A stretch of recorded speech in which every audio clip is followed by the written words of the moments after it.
Well, what's happening, Go community? It's just me, Zack, and CB this week, and we're answering questions from all of you on social media.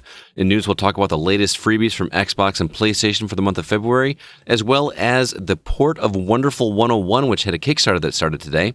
New games discussed include Sisters Royale, 5 Sisters Under Fire, the Coma 2 Vicious Sisters, Journey to the Savage Planet, and we're also going to be reviewing our first tabletop game called Moneymaker.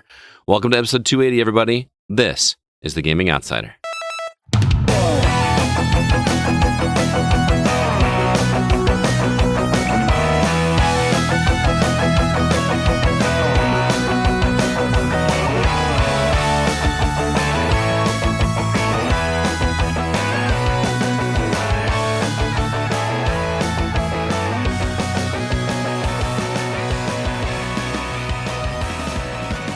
Greetings, programs, and welcome to episode 280 of The Gaming Outsider, a video game podcast with a focus on our incredible community.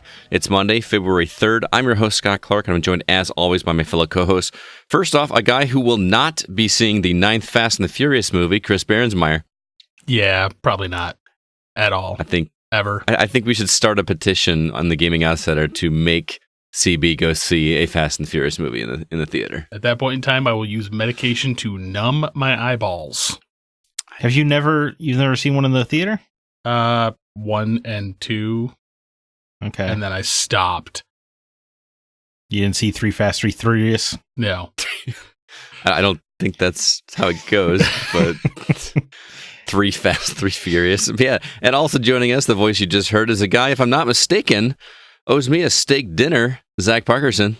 You know, I'm not fully convinced yet. It could be doctored footage. It's a trailer, man. It's a trailer. Yeah. The Final Fantasy VII. Oh, hey, you know man. what? We haven't played the final product yet. Oh, you're gonna hold on to that, are you? Hey, okay. I think that was a bet. So for those that have no idea what we're talking about, Zack and I had a bet several months ago when the Final Fantasy VII remake trailer was first being talked about. And the bet was, we had an argument about whether or not Cloud was going to be donning a dress and makeup for the, who was that guy's name? Don Corneo or something like that? I don't know, Mark Hamill. Mark Hamill's doing the voice of him in this, right? Yeah. Uh-huh. And Zack said there's no way. There's no way that he's going to be dressing in drag. And I said they absolutely will have Cloud dressed up as a woman. And we made a bet on it. And I have to go back and double check the tape, but I believe the bet was a steak dinner. It is a steak dinner. I want to go back and catch the careful wording on that. But yeah, no, I'm pretty sure I lost this. That's fine. Yeah. I should have taken into better account that even though it is 2020, this is Square Enix Japan. Because no way in hell is Square Enix West putting out a game with a dude cross-dressing. I'm gonna and it for laughs. I'm actually gonna laugh when the game comes out and it's not in there. And then Zack's gonna be like, the US version. Yeah. They cut it. Yeah, they cut it for the Western release. They couldn't even show butts in Devil May Cry 5. It was like covered by a lens flare, wasn't it? Right, yeah. So who knows what'll happen to Cloud Strife's dress. He's just gonna walk in and you're just gonna hear audio from inside, and then they're just gonna walk out. Oh, wouldn't that No. That would be tough. Who would win in that scenario? No way. Well, either way, we're going to have a steak dinner together. It's just going to be, who's going to be paying for it, you or we're going to go Dutch. We'll probably be talking about Final Fantasy VII the entire time because that trailer was hype. Oh, man. They finally showed Red 13, and his voice sounds exactly like what I wanted it to sound like. Yeah, absolutely. Like, perfect. Like, everything that they're doing about this game feels like they're making what everybody wanted in a remake of Final Fantasy VII. I cannot wait to play this game. And it looks like they're shuffling some plot points around, especially around Sephiroth and stuff, to kind of make the things you remember caring about happen earlier, which is super, super smart. I agree. I think they're doing everything right. They could not be doing this more correctly. What's the date now? Because I know it got pushed back again. We talked about it a couple of weeks ago. Is it April now? 2021. No, it's still this year. And Disc 2 will be coming in 2027. Yeah, that's going to be the bummer. It is April, but I don't remember the date, because 3/3 was easy to remember. Yes. I want to say it was April 10th. I think you're right. Sounds right to me, but I can't remember for certain. Did you know that April 10th was the original North American release of the first Nier game? So it's probably doing it in honor of that. Of course. Of course. Yeah, so I'm not going to sit here and gush anymore about that that trailer, but man, does it look good. The music is all redone. It's like familiar, but it just feels more orchestrated, kind of like when I played not Link to the Past, Link's the remake Awakening. of Link's Awakening, where it's all the same music, but it's all done by an orchestra. It's like getting that treatment but for a game that is also just looking more and more incredible. I seriously cannot wait to play that game. And it's like if that does come out on the 10th, that's like right before my birthday. That's gonna be a great birthday present. When's Play your some birthday? Final Fantasy in April. Oh, okay. Sorry, I gotta sleuth around to figure this out now. No, I just don't want to seem like I'm, I don't tell my students when my birthday is. Oh, so Zach is your student now? No. I don't broadcast when it is, because if my students are listening, then they will inundate me with Last time we met, stuff. I was but the student. Now I am the master. You know what? Just for that, I'm going to show up at your work with like 24 cupcakes on your birthday. Just balloons, everything. Just be ridiculous. That'd be pretty funny. They say, Mr. Clark, when's your birthday? And I say, October 34th. And they look at me. What a teacher answer. Yeah. I have a lot of teacher answers for things. Surprised you don't go like February 29th. Well, except we have a February 29th this year. So Oh, yeah. Okay, so February 30th. there you go. When your students ask, "Can I go to the bathroom?" do you say, "I don't know, can you?" No, I say, I'm pretty sure everybody can go to the bathroom. What And about then when they they go. say, "Mr. Clark, I think I did good on this test"? Do you say, No, Superman does good. You did well." I don't have that one quite as often, but the can and may thing is, I'm slowly training them to not say can. No, And but then My God, is like, what's Chiefs, going on in man. Kansas City? the Chiefs won a Super Bowl. Chiefs won a Super Bowl, so Kansas City is officially on fire. Is that what's going on? It's gotta have been how it's felt, yeah. I mean, we had to stop recording a little bit because there were sirens, and we've been recording for 5 minutes now, and there's more sirens. So should we be concerned for your safety at this point? No, I think I'm okay, but Okay. it's out there in the world you gotta worry about. I mean, it has been 50 years since the Chiefs won a Super Bowl, so. Yeah, hey, I just want to, for the record, I moved to Chicago and the Blackhawks won. I moved to Wrigleyville, the Cubs won. Moved to Kansas City, the Chiefs won. Don't at that. move Just- to Minneapolis. Throwing that out there. Yeah. Don't move back to Chicago during football season. Just don't do it. Should I move to Green Bay? Yes. That'd be yes. nice. Move to Green Bay. Or just like the Wisconsin border, Anyway, let's jump into some video game news. What do you guys think? Yeah, sure. Why not? If we could squeeze it in.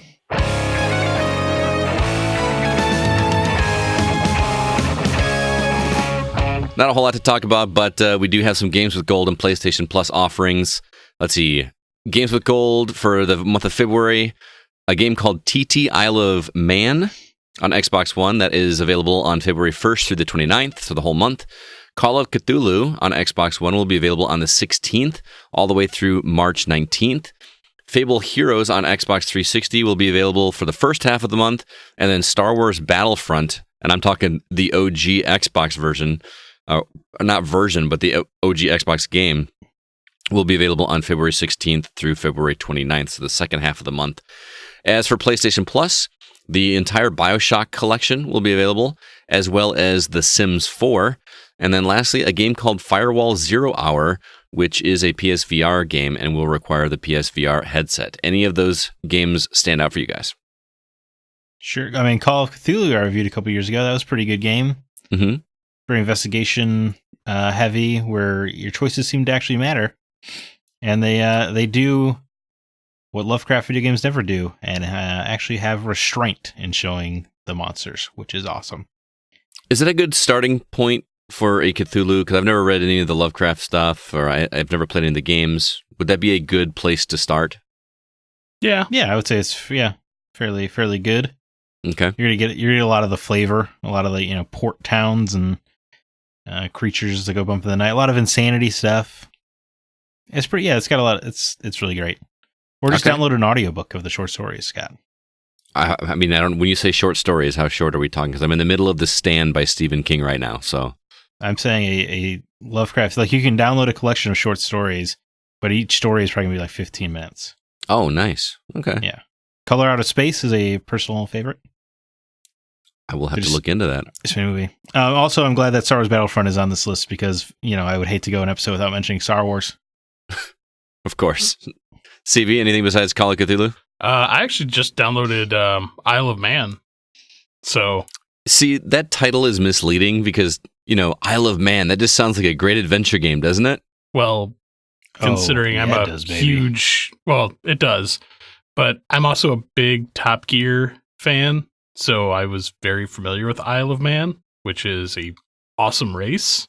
So this is motorcycle racing, correct? Yes. My boy Richard Hammond loves his motorcycles and talks about the Isle of Man a lot. So I assume that's a simulation, straight up simulation. Yeah, it's actually the Isle of Man series. They do a very good job on simulating the course. It's like 37.3 miles. And well, for those of us in the US, they use kilometers over there. But they also do kilometers. Kilometers. No, it's kilometers. It took everything in me to split out kilometers. I'm American.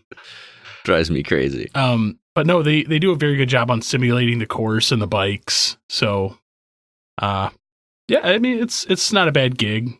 I also downloaded Fable Heroes because I never played it before. So what is Fable Heroes? I don't know. I haven't played it yet.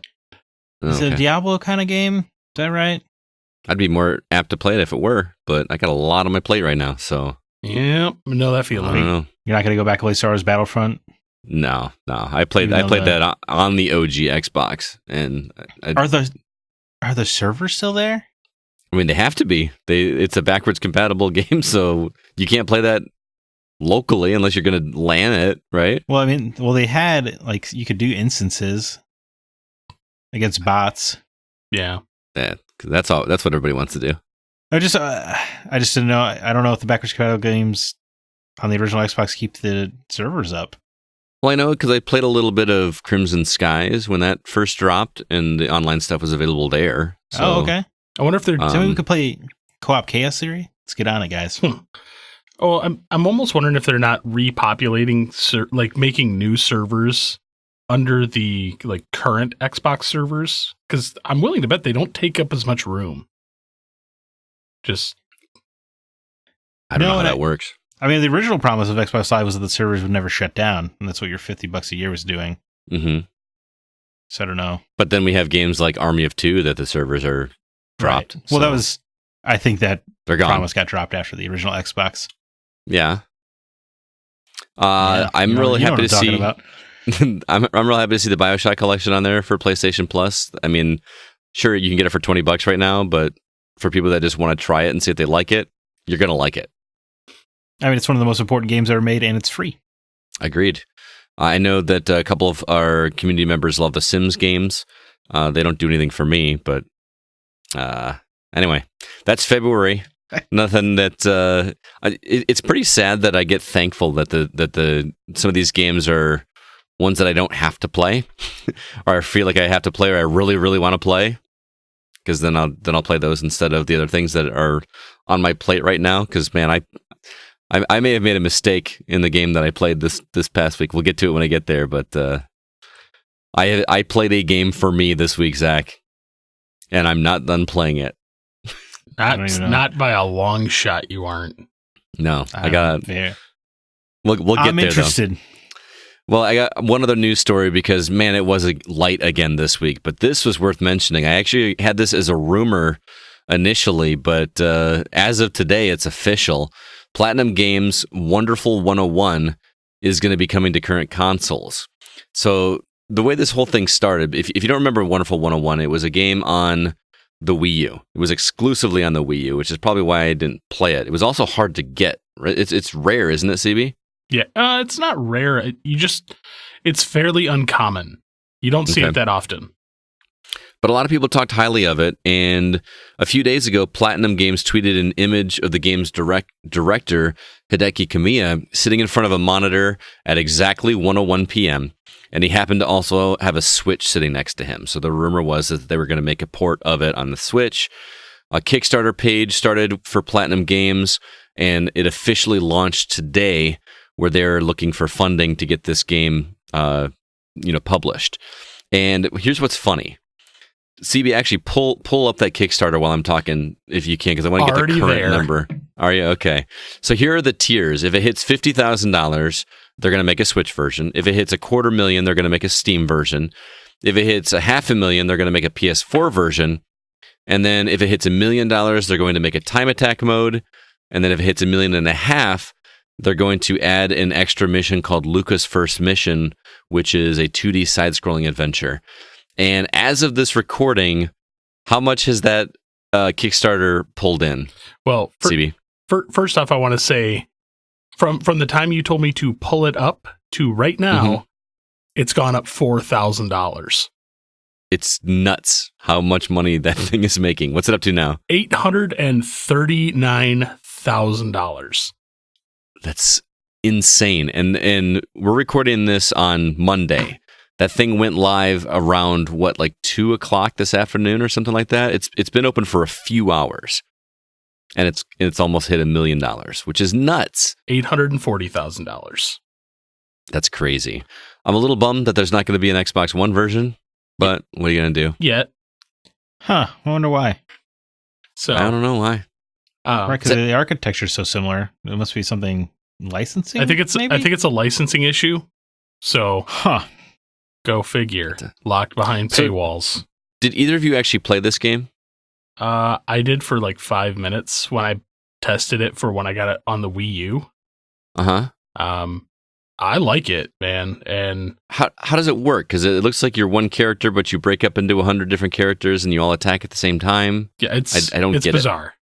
That's all I know is it's bizarre. It's platinum. So it is indeed platinum. But I will say I kicked it. Yeah, I was just gonna ask. Did you? Of course you did. Which version did you kick? Well, here's the thing. I want a physical copy.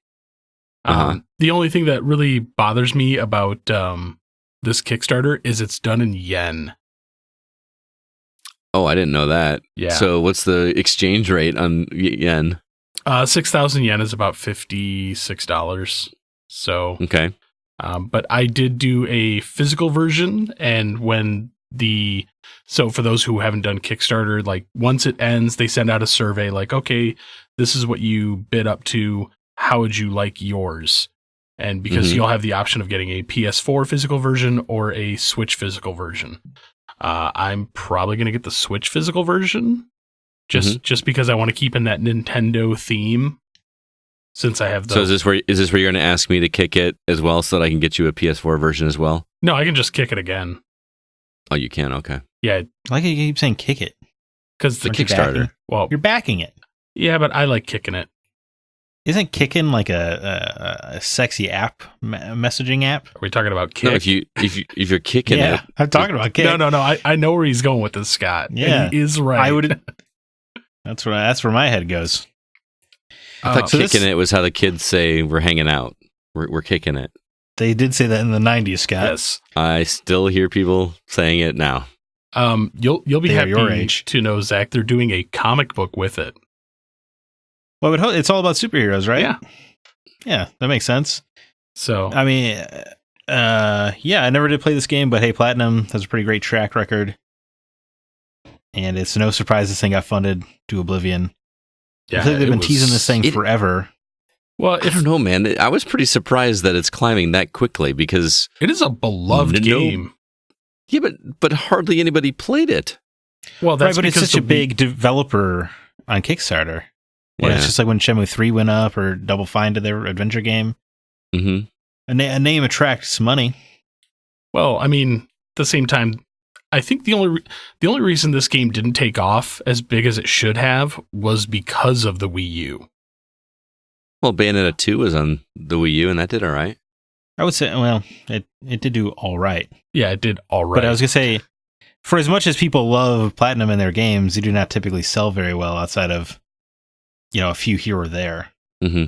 The only thing that kind of blows my mind is their initial goal was only $50,000. Yeah, they were kidding themselves. I get the impression that the last two tiers were added at the last minute as well. Well, because when I first looked at it, it was only up to the PS4 version. Well, the thing that makes me excited is I've done a lot of Kickstarter projects, and usually when they hit, they're like, oh, we did up to this because we think that we're going to get here. A lot of companies, both video game and board games, once they hit that final tier, they start adding more things in. Right. And that's what I'm saying. Don't count out Xbox yet, because there could be a good chance that they're like, oh, well, Microsoft may have told them, oh, well, if you hit this amount, then we'll consider putting it on our platform. If you guys get $5 million, we'll bring Scalebound back. I would love that. But the fact that it's not even going to be a full, like, they're going to hit the $1 million within a day. Right. So they're going to hit it by the end of this podcast. More than likely. I mean, they've gone up another Yes. $2,500. So They have a website called Kick Tracker where it estimates this stuff out. yeah, they do. And the fact that there's still 31 days in this campaign, so it's their first day, and they're already almost to the point that they're going to be hitting their last 2 stretch goals already. So I'm willing to bet there's going to be more stretch goals coming, including... They're like scrambling right now. Like, what are we going to do next? Well, I'm else? willing to bet there's going to be a collector's edition version, which is why I said I'm waiting to do a second one. Because if they do a nice collector's edition version, that would be the second. Yes, I did. You 12-year-old boy. Add Bayonetta as a playable character. Oh, interesting. That'd be fun. For $508, though, you can get toys of the characters. I was hoping you would say I could get blocked by Hideki Kamiya on Twitter. Probably. He loves to do that. Does he? So, oh yeah, he's pretty funny about it. So this is all well and good and everything, but did you guys see the other Platinum news? I didn't. Whoa. Okay. They announced. Oh yeah, other titles. They got like Platinum 4 is what they called it, which is a pretty obvious callback to the Capcom 5, right, which is when they had the 5 exclusive Nintendo games. That none of which were exclusive to Nintendo, but they announced 4, and the website updated, and number 1 is Wonderful 101. So they have 3 other things to announce as well. and you're hoping they are. Well, I think one is unquestionably Nier related. I would suspect a remake of the first game. I could see that. I think that would be easy money right now. The other 2, I don't know. New IPs? Maybe. I mean, my cynical mind says that it'll just be like a re-announcement of Bayonetta 3 will probably be one of them. Because that game went dark. It did. I was just going to say, I was like trying to rack my brain to remember if that game actually happened or was announced or whatever. They did. So some grand re-reveal. That would be my guess. OG Nier remake, Bayonetta 3 re-reveal, and some kind of mobile title. Because they had a mobile game in development that they tested in New Zealand that did not do very well, so they never even brought it to the States. So maybe they're just playing around in that field a little bit more. Interesting. I'll check it out. I'm Wonderful 101 is a game that I always regretted not playing because it looked charming and clever, and I just missed it. Yeah. Do you own it, CB? Wonderful 101? Yeah. Yeah. Okay. You just talked maybe about booting up. I have a full Wii U collection. Oh, that's right. You have to bust out a Wii U and play that and see how it is. Why not just play it on the Switch? Well, because it's going to be like 2 years before this thing happens. No. I'm willing to bet 31 days a single end, 6-month production time. We'll probably see this December. I bet most of the work, with how long they've been teasing this, especially ever since they ported Bayonetta to the Switch, I bet most of the port work on Wonderful 101 to Switch is already done. Probably. And the only reason I say December is because I'm familiar with like the production times for like limited run games and how quickly they can turn those. So I really think that there's a good chance we could see this by December. I've kickstarted 3 things so far, and the 2 that I've actually been able to cash in on took over 2 years each, and the third is still going. and it's been 3 years. So I was about to say, Kickstart comics, man, they're so quick. Yeah. I've got like 4 I'm still waiting on, 2 of which are new Nintendo games. So we should also say too that like, if you kickstart something, more than likely you'll get, and you probably don't have to worry about it with this one because the game exists and it's happening, but there's no guarantee. Like they could just pull the plug and keep the money. Stupid cooler, man. I was about to ask CB, have you ever been burned by Kickstarter? One time, and it was the damn cooler. I don't know anything about this cooler. So there was a Kickstarter project where it was called like the Ultimate Cooler. Okay. So it was a cooler that had it was basically like a Yeti cooler, but like severely upgraded, and had like a power motor that it could roll, and like a battery bank in it, so you could like USB plug in. And I kicked it, and luckily I pulled my money before that thing even happened. And it's widely regarded as like the biggest Kickstarter failure of all time. Like this thing, they brought in millions of dollars and nothing ever happened. So what did they do with the money? They kept it. Yeah, well, presumably, or they spent it trying to make it and failed. Yeah, I got burned by an Android game. So you're out like $5. I think it was like 10 that I backed it. It was it's kind of like an open world RPG sci-fi thing that looked really cool. And they sent out a demo, and it was pretty good. Actually, but then, all right. Yeah, actually, come to think of it, I just remembered another one. There's a Switch game that I backed that I made a character for. Oh wow, that sounds pretty significant. And I think that sounds costly for you.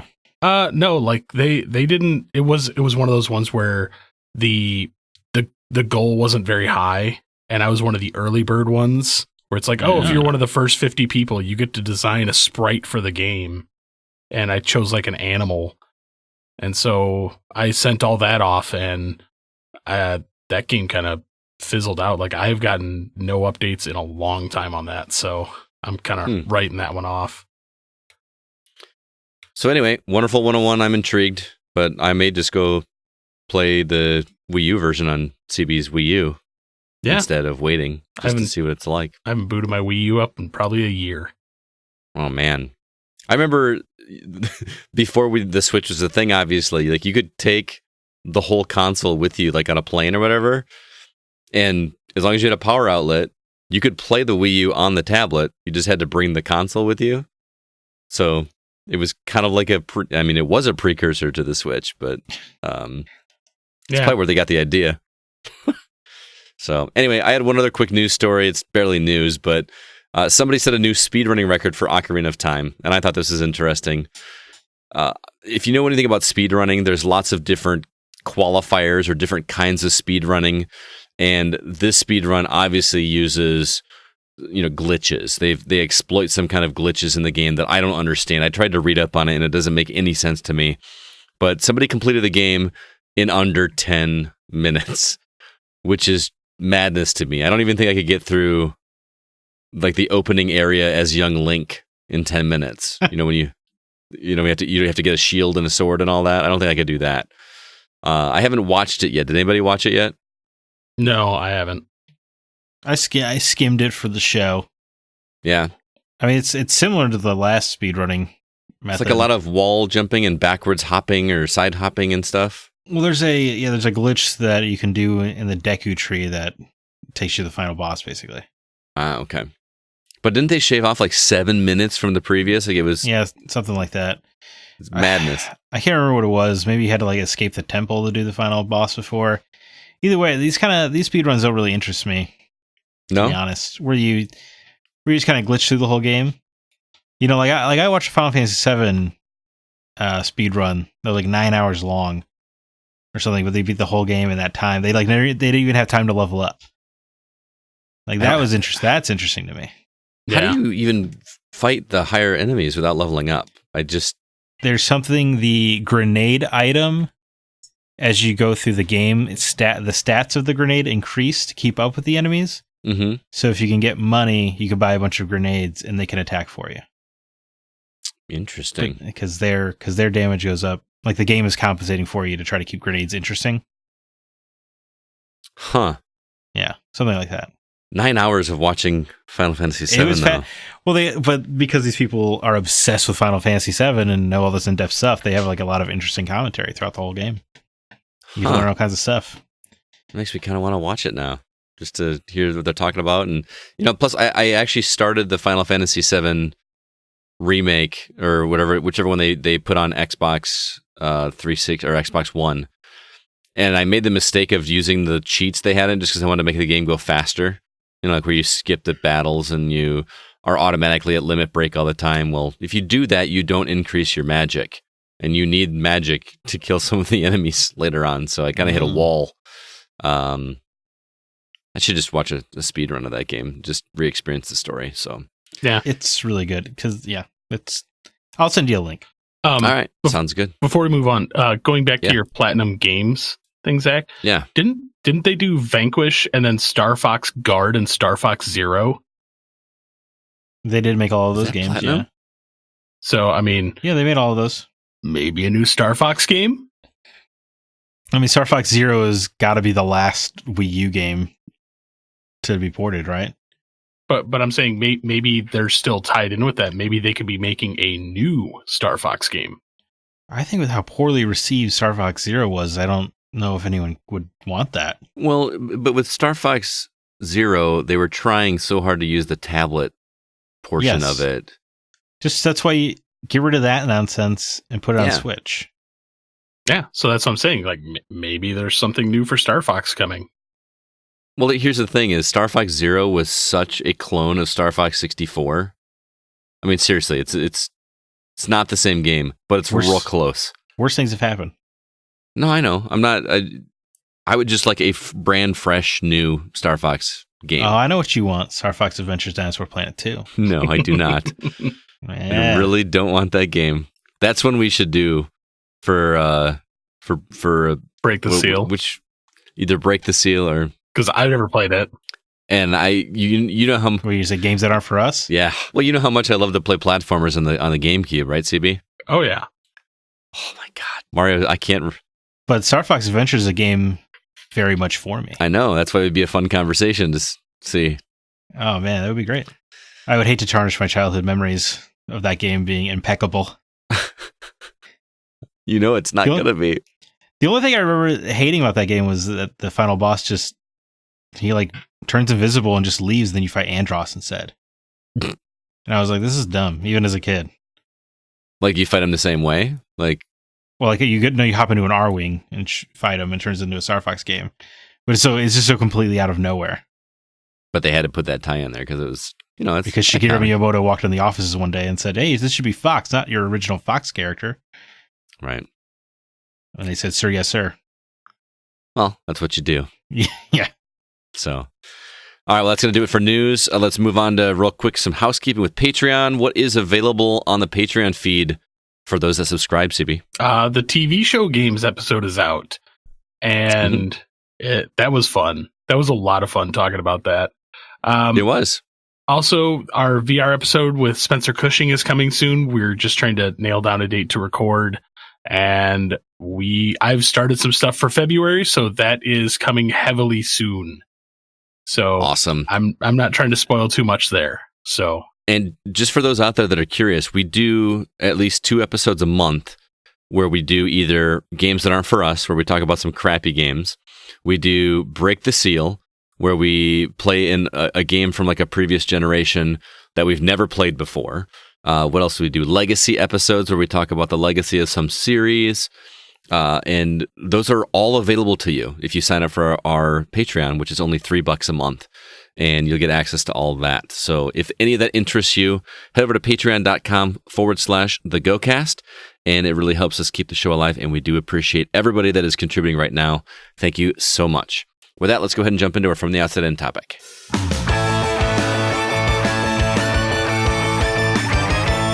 It is the first episode of the month. Welcome to February, everybody, which means it is time again for community questions. So we asked you, the Gaming Outsider community, for discussion questions on Facebook, Twitter, and Discord, and we're going to answer those questions right now. Our first one on Facebook comes from Josh Steima.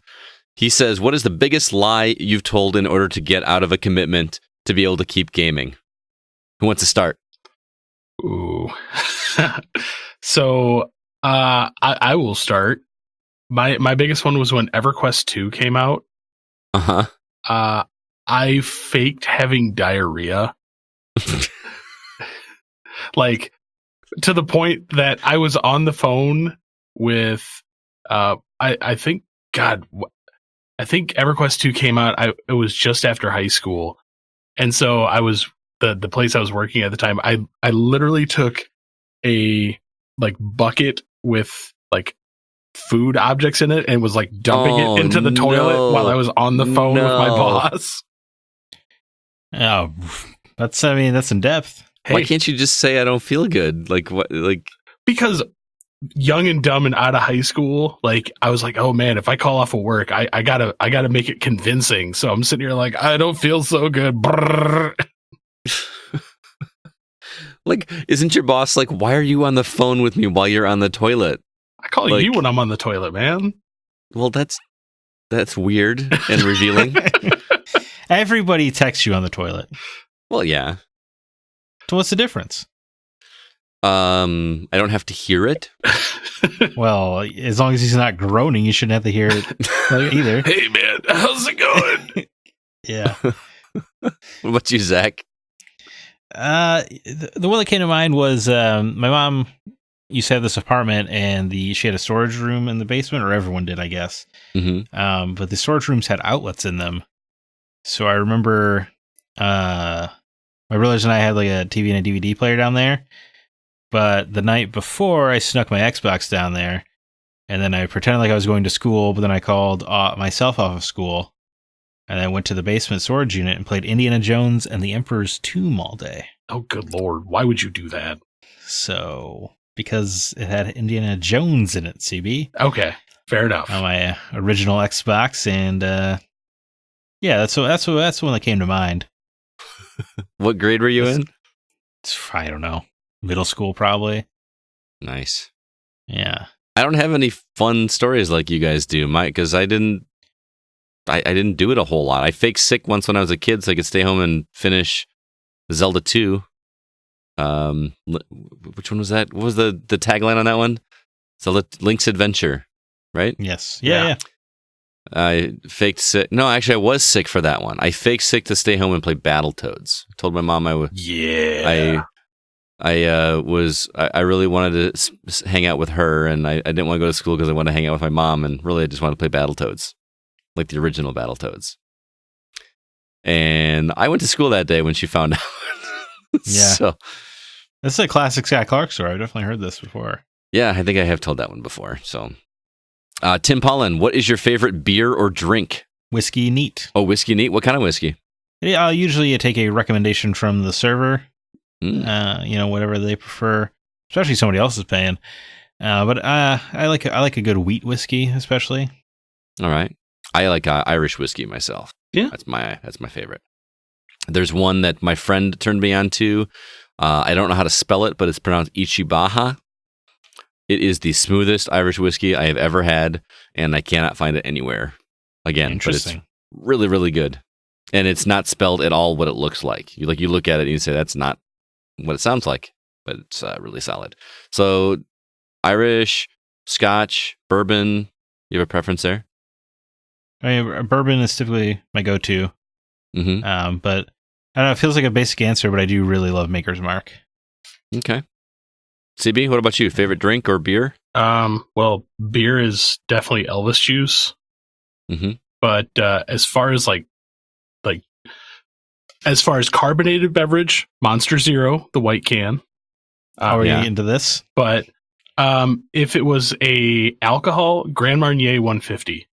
Okay. I really like Mountain Dew Kickstart. So do I. Which flavor? Black cherry is my favorite. That is mine as well. Black cherry, and the grape is really good too. Yeah, the midnight grape. That's also very great. I might like the grape better. I love Mountain Dew Black Label. Ooh, yeah. I haven't had one of those. That's also in a tall can, isn't it? Yep. Yeah. That's so good. Nice. And it looks classy as hell. You're drinking a classy Mountain Dew. Yeah. As for me, my favorite beer, my go-to is Founders all day. That's like really the only beer I buy anymore, like that I just keep stocked in the fridge.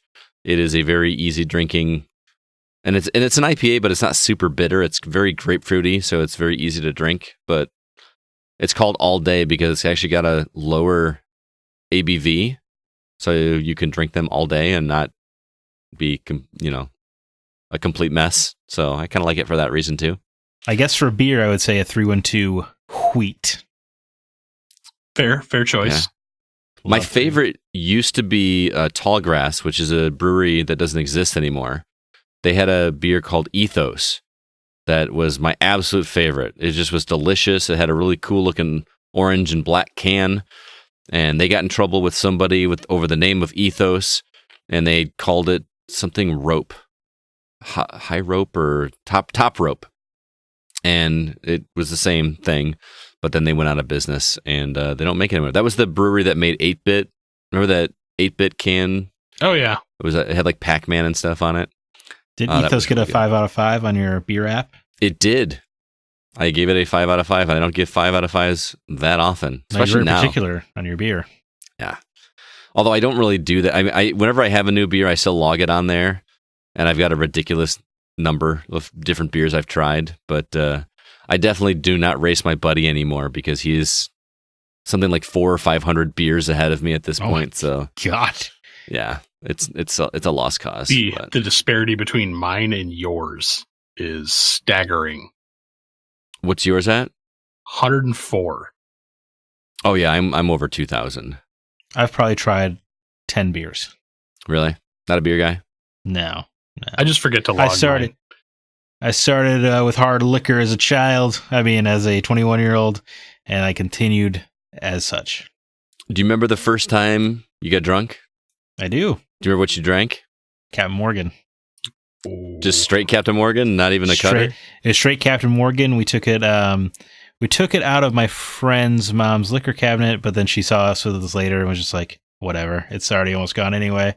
But we got trashed playing Shadow of the Colossus. Nice. Just wrecked. I remember we were fighting like the horse guy. We were like, I have no idea what to do, man. We're like 21 years old, and yeah, I mean that was a lot of fun. What about you, Scott? My first time drinking was one of the worst experiences I've ever had. I don't know why I continued to drink after this. So I went to my buddy's house, and we were playing Jet Force Gemini on Nintendo 64. Love it. And he gave me a screwdriver, which had hardly any orange juice in it. And I was just drinking because, orange juice cuts the flavor of alcohol pretty well. And was just drinking them. And next thing I know, he poured me right after that a Jack and Coke. Yeah. So my first time actually really drinking, I mixed vodka and Jack Daniel's whiskey. My God, I was like on the floor the next day, just so sick.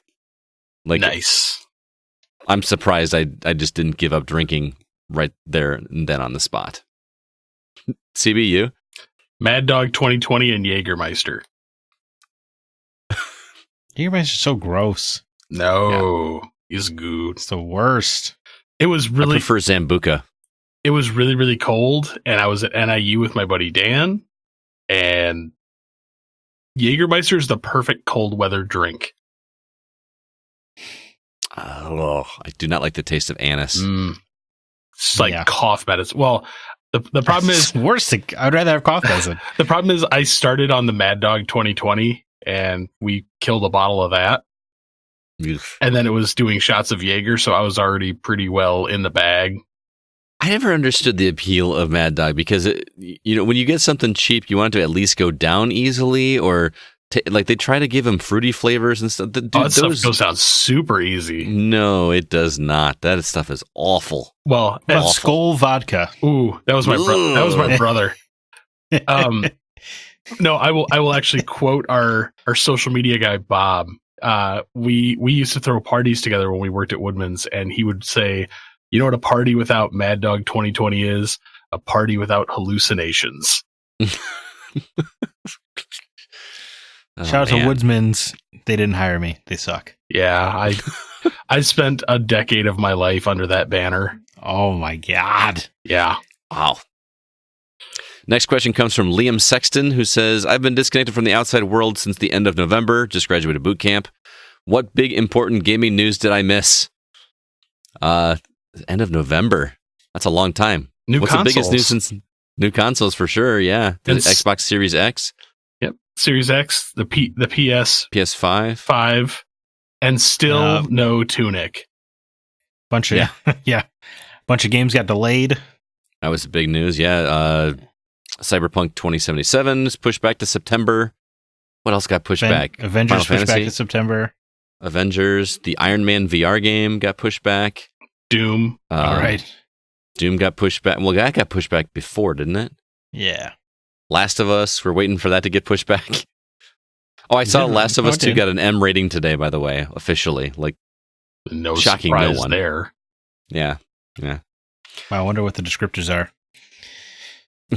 Surely something else happened. Overwatch introduced a new meta, and everyone seems to say they're done with the game now. Right. There's that. The Fortnite blackout. Black hole. Fortnite Black. Oh, where we thought the game was over. Yeah. Like it just turned off for a while. End of November. Everyone hates Star Wars now again.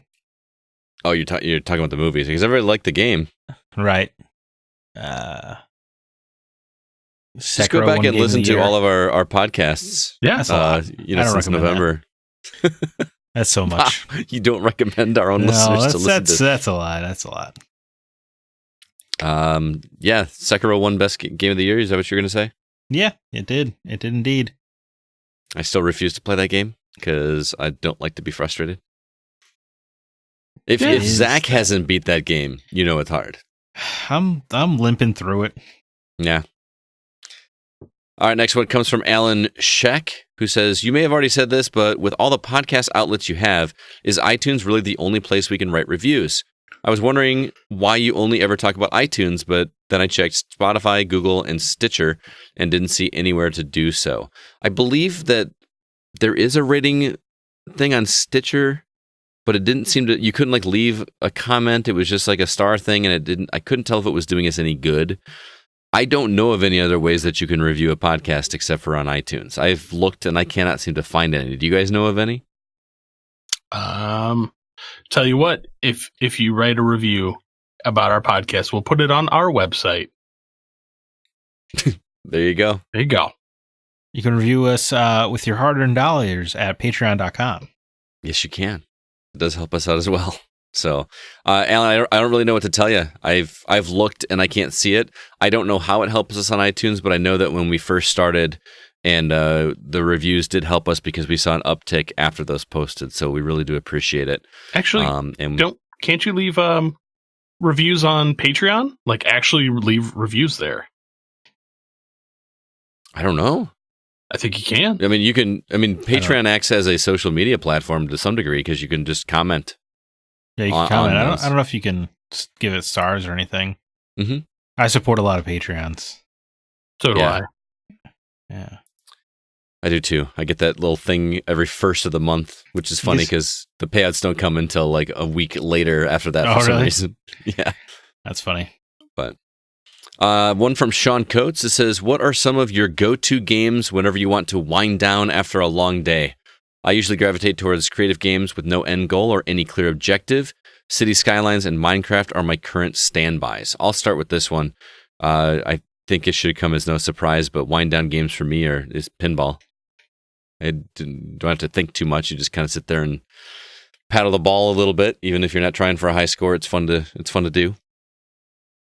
Solitaire. I started playing Solitaire on Xbox, which is weird because I was doing it for achievement points originally, and this is kind of relaxing. They play this like super calming music while you do it. Yeah. I realized that some of those games are really freaking hard. Like you just have to get incredibly lucky to do Spider Solitaire. That game sucks. You suck. Shots fired at Spider Solitaire. What about you guys? Oh, well, for many years now, my wife could attest to this.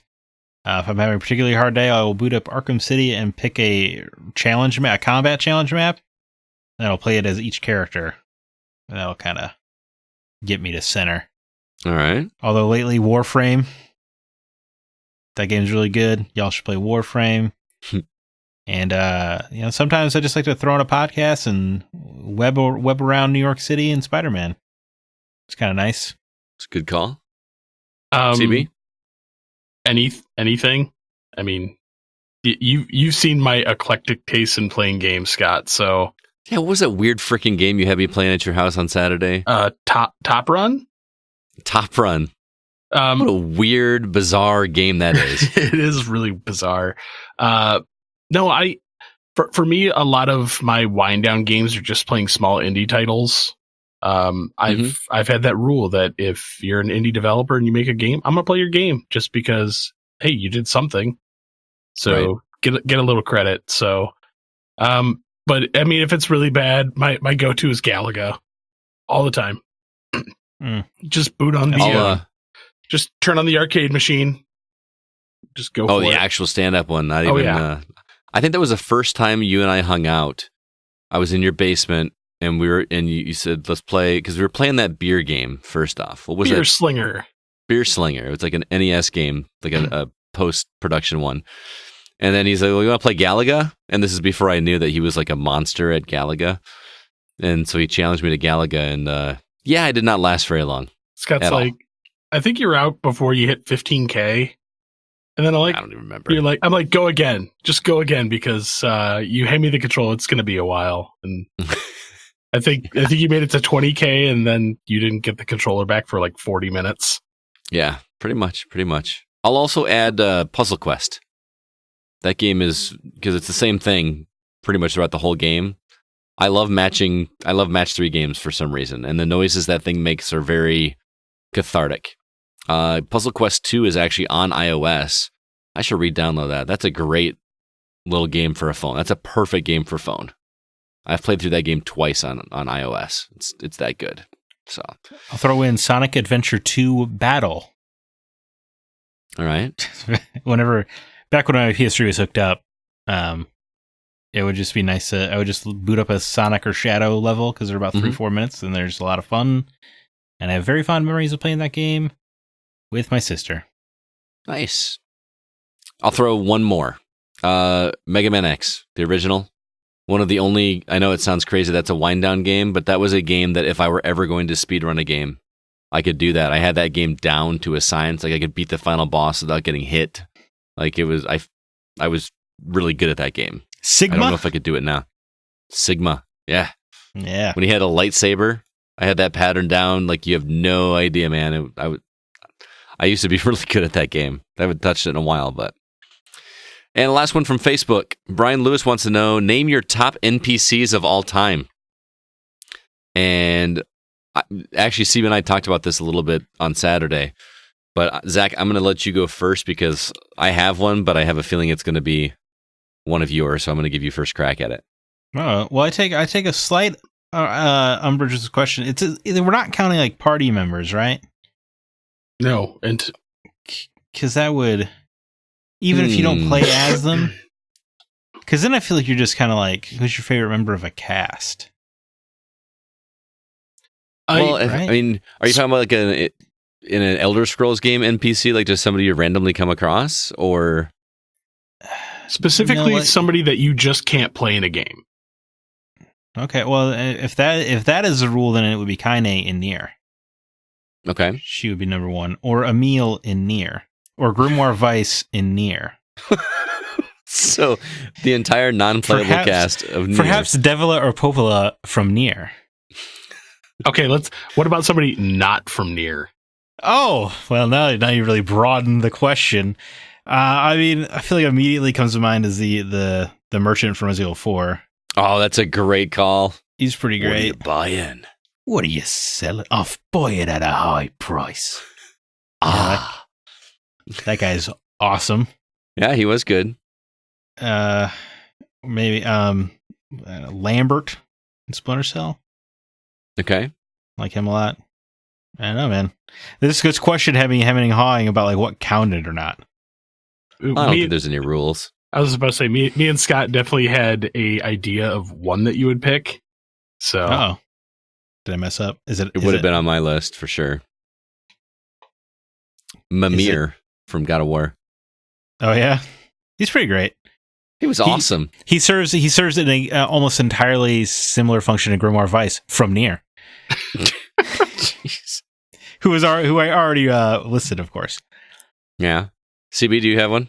I got a few. Okay. Number one. I had a few too. Yeah, They're just all from one game. Number one, Deckard Cain. Diablo. Oh Yeah. yes, that's a good one. Dogmeat from Fallout. Of course. He's a good boy. He's the best boy. He is. I would take Nick or whatever from Fallout 4 over Dogmeat. Nick Valentine? You shut your mouth. Nick Valentine was great. You're out of your mind. GLaDOS.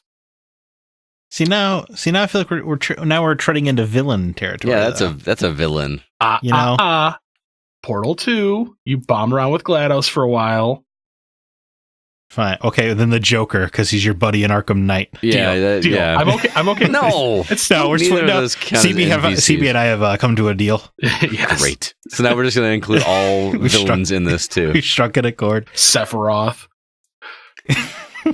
No. At one point in time in the game, he's right by Cloud. Yeah, in your flashback, he's your boy, man. Yeah. Cloud, Zack, and Sephiroth hanging out. So yeah, there's a ton of them. Mimir is most definitely a recent addition to my list. Mm-hmm. Just because that head is hilarious. It was pretty funny. So I'm going to add Johnson from Shadows of the Damned. Oh, you need to play that game, CB. That character is freaking great. That whole game, I'll bet you it doesn't hold up very well. Probably it's not. an Xbox 360 game, but man, I love that game at the time. Play it again. Kids don't play that game. BD1. Ooh, that's a good one. Yeah. Oh man. So quickly became my favorite droid in Star Wars. That little guy. Yeah, definitely up there for me too. Yeah, he's great. But definitely Dogmeat, man. It's all about Dogmeat. Yeah. I can't really all the Spider-Man characters you kind of play as. Yeah. Or even the Arkham games too. Or you fight against. Well. All right. Now we're going to move on to Discord. Cody wants to know, what games are you guys most excited for this year out of the ones that have been announced? I feel like we answered this question at our year-end episode. Final Fantasy VII. Done. Doom Eternal. Doom Eternal. All right. Yeah. I mean, he said games. I am also excited for Final Fantasy VII and Avengers. Tunic. And Lego Star Wars The Skywalker Saga. Tunic. What was that game that also disappeared from Microsoft? The Last Night? Yeah. Remember that was like that side-scrolling cyberpunk game? Yeah. What happened to that game? That thing looked awesome. Is it just hanging? The developer of that and the developer of Tunic are just hanging out in an office somewhere? Doing a whole lot of nothing. They're pointing and laughing at us. Yeah. Just like, guys, check this out. I will admit, now that I've definitely started playing my PlayStation more, Ghost of Tsushima. Oh, yeah. Dude, that game looks really good. So, think it'll come out this year? Probably not. Yes. I think it has to come out before the PS5. Yeah. Man, I smell a steak dinner bet. No? Well, I guess sucker. Absolutely. I will bet you. I don't care. I'm not betting. Oh, I'm gonna savor the flavor of this one first before I start betting again. Yeah.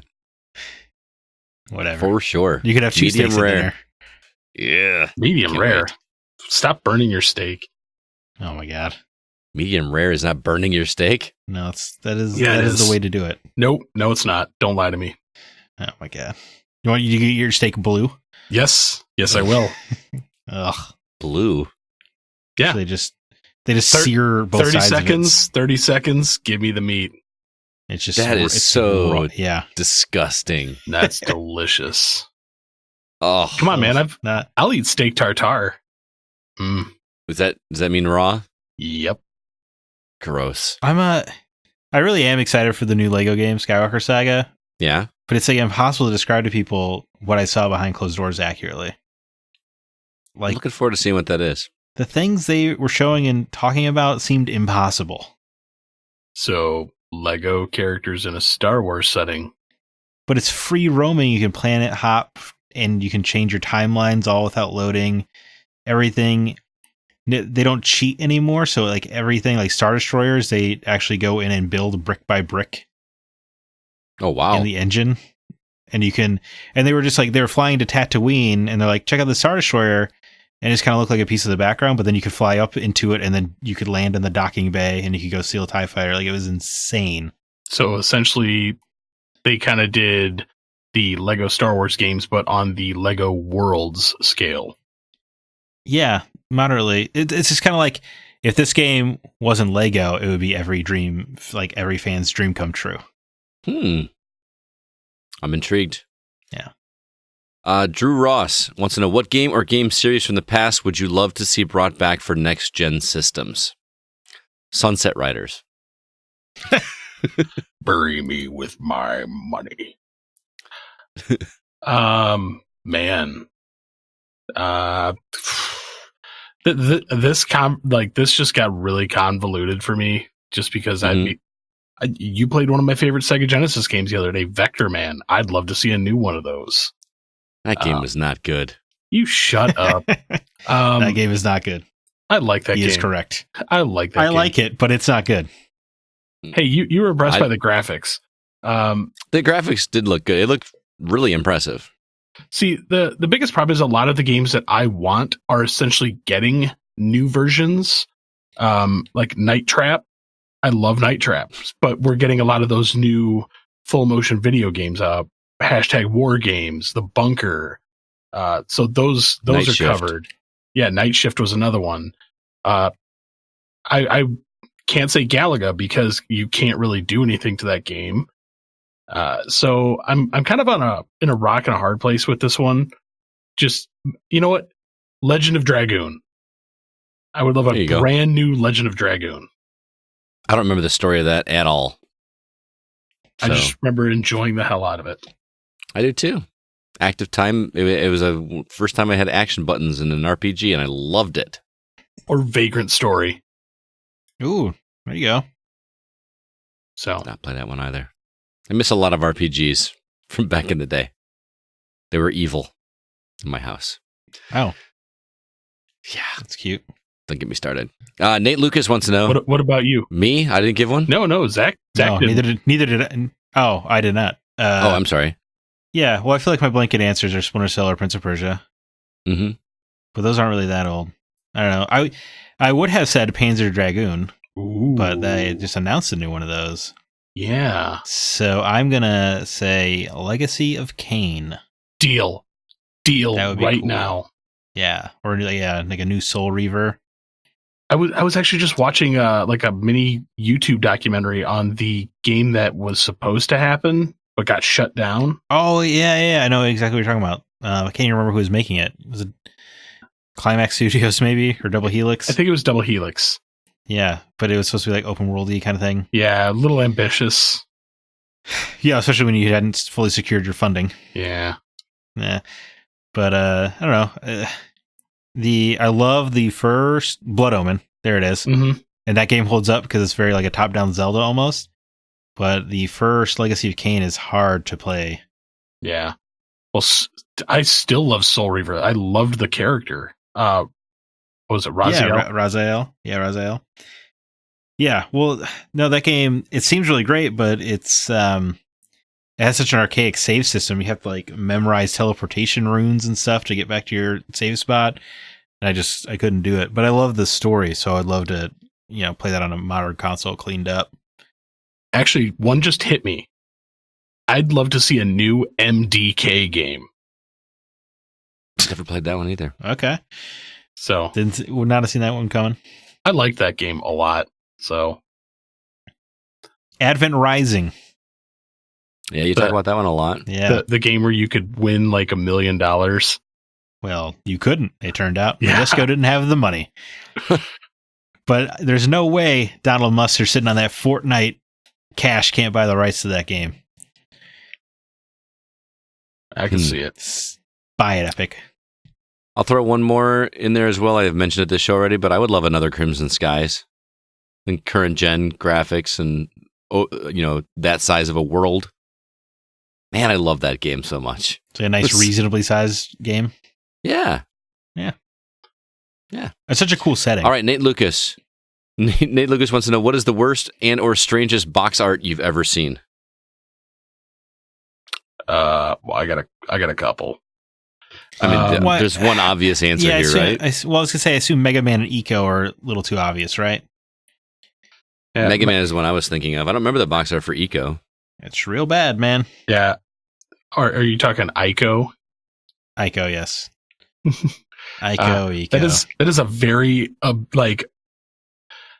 bizarre box art for it. I mean, it shows like nothing. I was going to go a little older. Also on the NES, Ghost Lion. I remember, was it just a lion? No, it's not even a lion. It's basically it looks like an extra from a extra girl from a White Snake video sitting next to I can't remember. I think the game is like Ghost Lion, but she's sitting next to what looks like a tiger. So no, I'm looking at it. She's sitting next to a white lion. Okay, it is a white lion, but that is a bizarre cover because she's got green tights on. It looks very 80s. Yes, it does. And she's got a weird smile on her face. So there's that one, and then on Atari 7800, Ninja Golf. First of all, I want that on next gen systems. It would be awesome.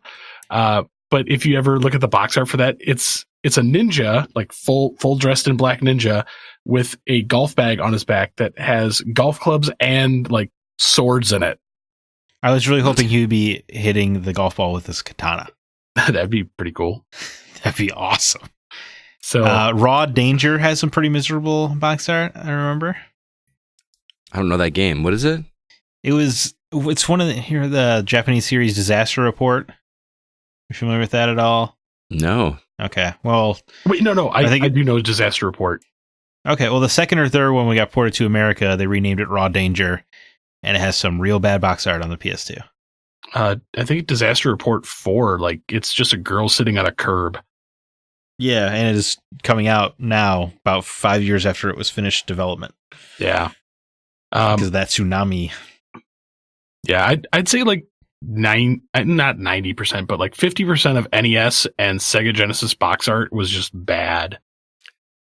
One that stands out to me outside of Mega Man, there was a shmup on SNES called Phalanx. Oh man! It has a picture of an old guy playing a banjo and a spaceship just flying over his shoulder in the back corner for some reason. Yeah, that one was bizarre. Mr. Gimmick is another weird one. That one wasn't released in the US. Wasn't there a Bust-A-Move game that had a picture of a baby blowing a bubble out of its mouth? I remember seeing that on the Highlander video rental shelves all the time. You guys know what I'm talking about.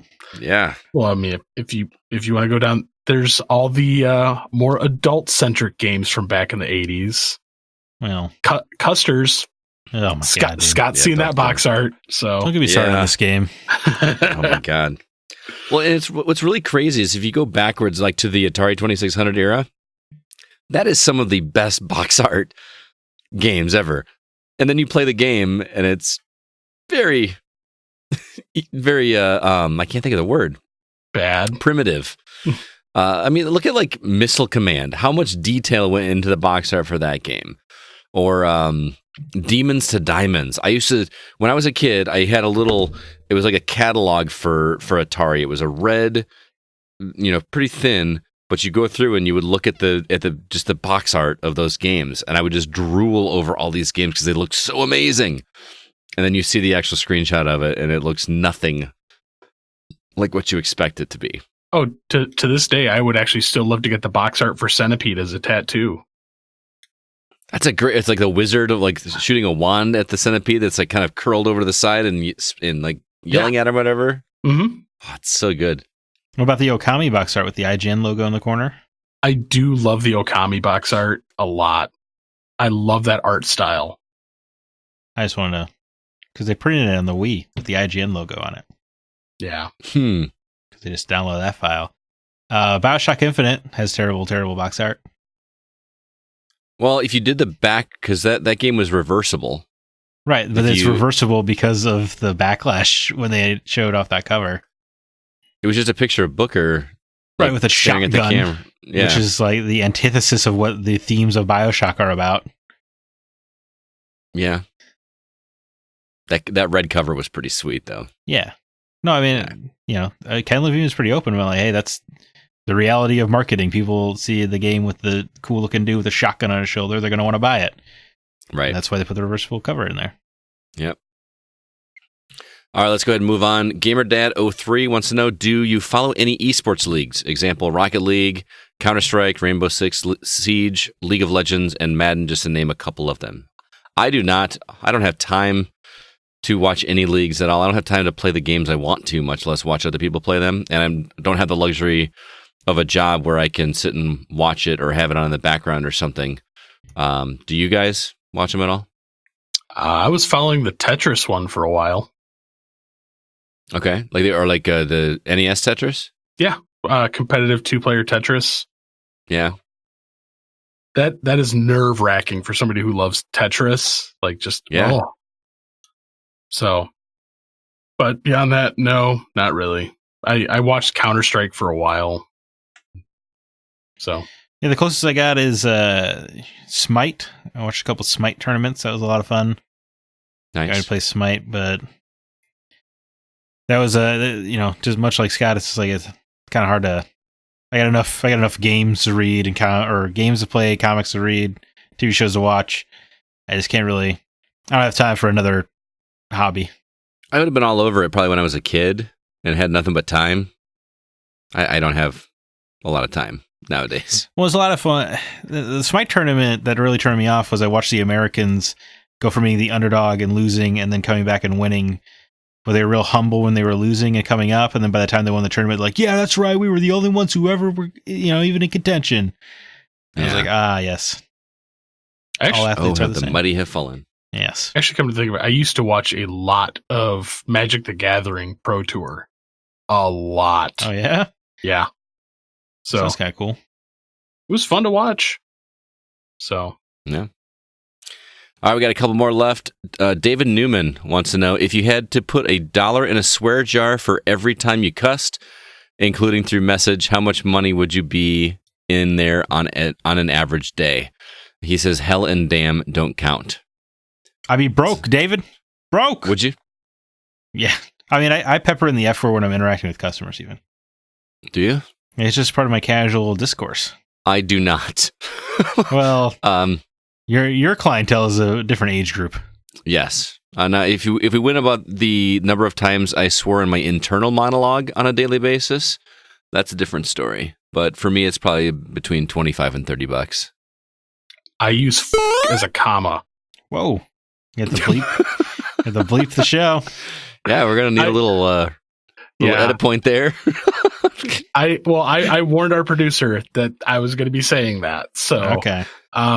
Yeah, in my line of work, as a comma. Yeah, in my line of work, I think there was a time where I strung that word together 13 times in one sentence. Wow. Just because of some of the things I have to see at my job. So do you remember that there was a commercial, or I think it was a band commercial for Bud Light, where they had a swear jar at work, and all the money that went in the swear jar was to pay for Bud Light for everybody in the office, and they just go around and everybody's swearing, but they're beeping it for the commercial and just to put money in there intentionally. I thought that was freaking hilarious. We actually, I had a boss who no longer works for our company, who at one point in time did implement a swear jar at work. It was filled up in 3 hours. Actually bought one of those breakable piggy banks, and it was filled within 3 hours. Holy cow. Yeah. So I put a number on it, 25. I'll say $25. Where are you guys at? If you had to put a number on it. Thousands. A day? Yeah. Well, not in a day. I'd probably say well over into the couple $100 mark. Wow. Yeah, I'd say definitely well over 100 for sure. I say that number does go up when I hang out with CB. It does a lot. Yeah. Yeah, quite a bit. I don't like to use the C word casually. Ooh. Yeah. Yeah. I'm trying to bring it into vogue, man. Yeah. What's really funny is talking to like Thomas from Ireland. He says that like over there, it's not, I mean, it's a swear word, but it's not like offensive like it is here. Like it's just an everyday run of the mill word over in Europe. Rose was actually taken aback. We were at a bar and we heard that word dropped like 3 or 4 times in a couple minutes. And she was just like, I'm like, no, over here, like it's different. So Yeah. Yeah, every time I drop a pen, I go, and then just let it rip. So, Wow. Every time you drop a pen. yeah, just so if I have to get something, or, I got my own invention, like a mother C-worder. So, Oh, wow. I've actually heard you say that one. yeah. So I don't think our listening audience realizes how hard it is for me to edit myself on this show. So Yeah, I will say, after podcasting, it's become relatively effortless to not swear on the mic, but as soon as it's turned off, oh yeah, I gotta catch up. Back in it. Yeah, exactly. Yeah, exactly. I gotta catch up. All right. CJ Moore. I see some gamer clothing popping up from time to time, jerseys, hoodies, even shoes. It makes me wonder if people really have a clothing preference for gaming. Do you have preferred attire for enjoying your favorite hobby, and why? I like sweatpants, slippers, and a sweater. No shirt. I run cold. What do you guys wear when you play? Then put on a shirt, man. I was about to say, Well, he's saying a sweater. uh, I can't put a sweater or a sweatshirt on without a t-shirt on underneath it. That just feels weird to me. is this with people around or without people around? Well, that's two different questions. Yeah. So I was about to say, if I'm just by myself, it's definitely pants off, dance off. Oh, you just sit around in your underwear and play video games? I don't think the underwear's on. It's my game room, man. I do what I want. I'm with CJ actually. Sweatpants and a t-shirt and hoodie because I play in the basement, and the basement is relatively cool. Even in the summer, it gets chilly, and I like to stay warm. Blanket. I got those little throw blankets that they sell that are like super fuzzy. You get one of those draped over you while you're playing. Maybe a cat on your lap. I've seen it, Scott. I've been to your house. You always have to have your little blanket. I do. I like my little blanket while I play games. No, for the most part, for me, it's probably one of my hoodies and boxers. So you keep it a warm up top, letting it fly down below. Hey man, gotta let the breeze hit it. Yeah, you want to cool off down there. I feel like a freak whenever I give this answer. I wear the same thing all day. I wear my work clothes when I get home. So I'm jeans and sock and a button down shirt. I just don't ever just one sock. You like jeans, just the and one sock. One sock. Yeah, and you know where I'm wearing it. There's a visual. Hey, listen up, Flea. And it's I don't know. To me, jeans are comfortable. Oh man, jeans are not comfortable to sit in. They seem fine to me. I disagree. We got to get you some good sweatpants or pajama pants. The fuzzy stuff I wear, man, is pajama pants can be okay, but I don't ever want to change into them. And I've never just hung around on my boxers ever. No, I don't think I have either. That makes me feel uncomfortable. I don't even like shorts. Really? Yeah, I don't wear shorts. I think I own one pair. Like even in the I've gotten to where summer. I don't like wearing like khaki shorts as much anymore. If I'm wearing shorts, I want to wear like basketball shorts or running shorts. You know what I mean? Like baggy, loose things. Right. But I hate shorts so much that my mom gave me $2 every day for lunch at school, and I saved up and didn't eat for 2 weeks so I could buy the gym pants with my lunch money because I hate gym. And I just sat out and took zeros all those gym days until I could afford the pants. wow. I hate shorts. There are people up here in Rockford that wear shorts in the winter, and it drives me crazy. I wear t-shirts outside. I just I can't even. It's like having an aneurysm, man. It doesn't make any sense. Like I've grown accustomed to the cold. I have not. I just don't get it. Anyway, we got two more. First one comes from Son Goku. He says, do you consider cereal a soup? Why or why not? Is cereal a soup? I say no. To me, soup has to be hot, but there are some soups that are chilled soups, so I can't really use that argument. Yeah, I was gonna say my answer might be contentious because to me a soup needs to be hot. But you are right, there is gazpacho and stuff like that. But to me, those are not soups; those are awful abominations of food. For me, soup has to have a protein in it. So you don't think fruity pebbles are protein? No. Surely there's some zinc in there. It's fortified with vitamins. Yes. I don't know. When I hear soup, I think savory. When I think cereal, I think sweet. But I don't know. You like Honey Bunch or how about like a Life? You know, that's not very sweet. It is after I get done with it. Or Kix. Kix is sweet. No, it's not. Well, no matter what, for me, cereal will never be considered a soup because I eat my cereal dry. So, like with the spoon, like you just spoon it up dry. No milk, nothing. So you just like it's a snack to you, basically. It's a finger food. Yeah, I mean, I just don't like soggy cereal. It's disgusting. Now, what you do is you get an open box of cereal and you get a carton of milk in the other hand. You take a little bit of cereal and then you dump a little bit of milk in your mouth, swish it around, and nope, you're good. No, this reminds me. My brother would get like giant popcorn bowls and he would empty the entire bag / box of cereal into it and just like dump the milk in there. It's just a soggy, gross mess. And he never drank the milk afterwards. So it was a huge waste of milk as well. But he would do this routinely, man, and it was comical every time. Because the bowl is like, it's a giant popcorn bowl, and it's just filled with cereal. It looks ridiculous. It's okay. Like throughout college, I know my brother would eat his Cheerios with Budweiser. Oh. Like, ew, that's gross. Just make that Budweiser a little more weedy. You couldn't even like use a good beer? Like it had to be Budweiser? Yeah. There are pictures. I know Nate's seen the pictures of Tim eating Beerios. So Beerios. All right. Last question comes from Alec Nicenwander. He says, if you could give up your pinky finger for any game you wanted, what game would you want? Or would you even give up your pinky? An example, I'd probably give up my pinky for a Dark Souls 4. I have one. I might give up my pinky for Portal 3. Oh. Because the likelihood of that happening is very slim. What about you guys? I would immediately cut off my own pinky for a mint copy of Nintendo World Championships Gold Card. Well, he took this a different direction. Yeah, he went the collector edition. There said nothing in there about a brand new game. Yeah, that checks out for CB though. Yeah. I would give my pinky for a Green Lantern game made by Rocksteady. Shot that right off. I'll even do it for the Justice League game that they're almost certainly making one day. But I want the green. Okay. I would just want Green Lantern.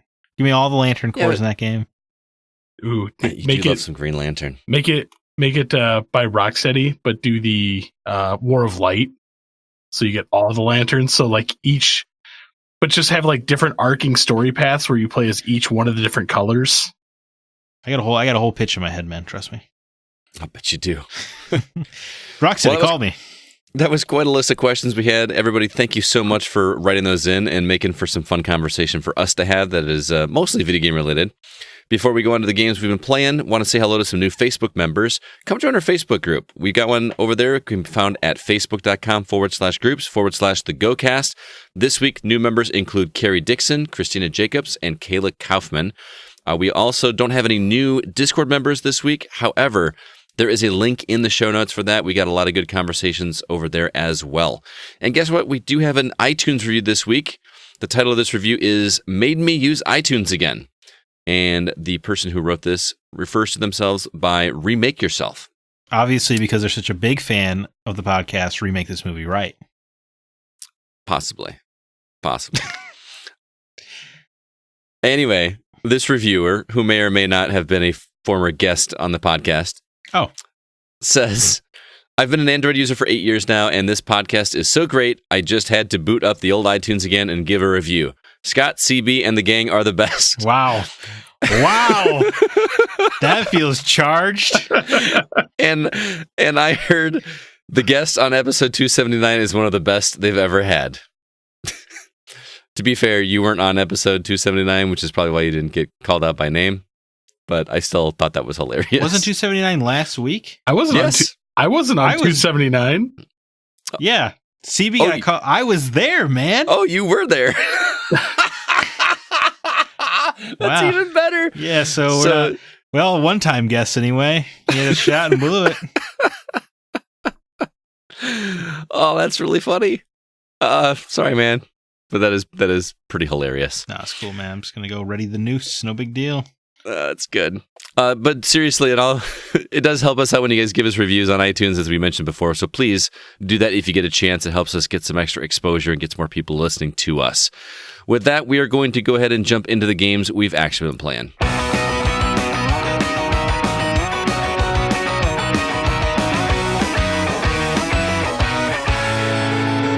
Zach, what's new on the horizon this week? Do I get another week off? I don't know if I have the energy in me after that cut across the bow. Remake yourself, man. That's vicious. Well, Life is Strange 2 finally comes to a conclusion with the complete season releasing on PS4, Xbox One, and PC February 4th. Unbelievably, yet another Monster Energy Supercross game. Supercross 3 coming to PS4, Xbox One, Switch, and PC on the 4th. The Dark Crystal Age of Resistance finally gets that tactics game.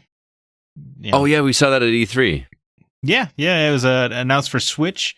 It's coming to PS4, Xbox One, Switch, and PC on February 4th. That feels like it probably should have been timed better to when a season of the show dropped. That would make sense. You would think, as the franchise is quietly powering along. Zombie Army 4, Dead War, PS4, Xbox One, PC, and on February 4th. That's Rebellion, right? I think yes, it is. Did you see that at E3? I did. Did it look remember like Left 4 very Dead? Little of it. The trailer looked like Left 4 Dead. Or not Left 4 Dead, looked like Zombies mode for Call of Duty. Grand Blue Fantasy is a huge property in Japan, but it is means nothing here in the West. But Grand Blue Fantasy Versus is going to PS4 February 6th. Double Fine presents Knights and Bikes on the Switch February 6th. And little indie game Kunai coming to Switch and PC on February 6th. I gotta tell you, none of that really does anything for me. I think I'm going to be sticking to what I played this week, probably. Yeah, I'm intrigued on the Grand Blue Fantasy just because it's such a big deal in Japan. Mm-hmm. But I think I'd rather wait for the actual mobile game to come over here. And I don't know, I really want to get into the Dark Crystal, but I gotta watch that show. I've never seen the movie, so I feel like I don't need to see the movie. Yeah. I just want to watch the show. I just don't have any affinity to watch the show, so I don't know. I don't have any connection. But what about you, CB? Anything on there you're going to pick up? Maybe Knights and Bikes? Knights and Bikes. That's right. You like your indie games. I do. Like this is going to be a wash for us. Did you buy the Big Lebowski koala game yet? You said you were going to get that a couple weeks ago. No, I haven't yet, and I was actually just looking at that before we started recording, so. Oh, okay. All right, well, let's go ahead and talk about the games we've actually been playing. CB, you have been reviewing a game for us called Sisters Royale, 5 Sisters Under Fire. And we wanted you to play this game because it's a shmup, and you love shmups. From the name, you would guess shmup, right? No, actually. Yeah, I mean, first and foremost, I want to say, what did you get me into? A shmup. Yeah, kind of. So yeah, this is it's a shmup first and foremost, with quite possibly the most bizarre story I've ever seen in a shmup. Ever. Yeah, you were telling me a little bit about it. Tell me more. What makes it so weird? So it is like they took a Japanese novel, like story game, which Zack loves, and crossed it with a shmup. Okay. You play one of 5 different sisters who are battling their sisters for the love of a man. So it's The Bachelor? Yeah. And apparently the sisters are widely known in their land for defeating Satan. Yes. Yes. But This spelled game is metal. but spelled Seyton. Satan. Yeah. So first, I love shmups. Don't get me wrong. It plays very solid. It's a decent shmup. But Bullet hell and then some from the trailer. yeah, it definitely crosses into the bullet hell area of shmup instead of the more tactical shooters. I enjoy it. It reminds me very much of like Ikaruga. But man, the story for this just really throws me for a loop. I was actually screenshotting things that they were saying and sending them to Scott just because They say I'm some like, bizarre stuff in this game, man. I'm like, dude, like this is weird, like really, really weird. Like at one point in time, I wish I should have just. Do you have any of the quotes that I sent you? I do have them. I want to hear Oh some my of them. God. Oh man, you will want to hear these. Let me give you an example. You underestimate the power of a woman in her 30s. Okay. That's an actual line of dialogue in this game. You got no chance. You clung to me like goldfish poo. Cling to a goldfish. The very first one I sent, and it's after beating the first sister. It's my love won out in the end. You can get down on your tardy knees and lick Whoa. the floor. Oh my God.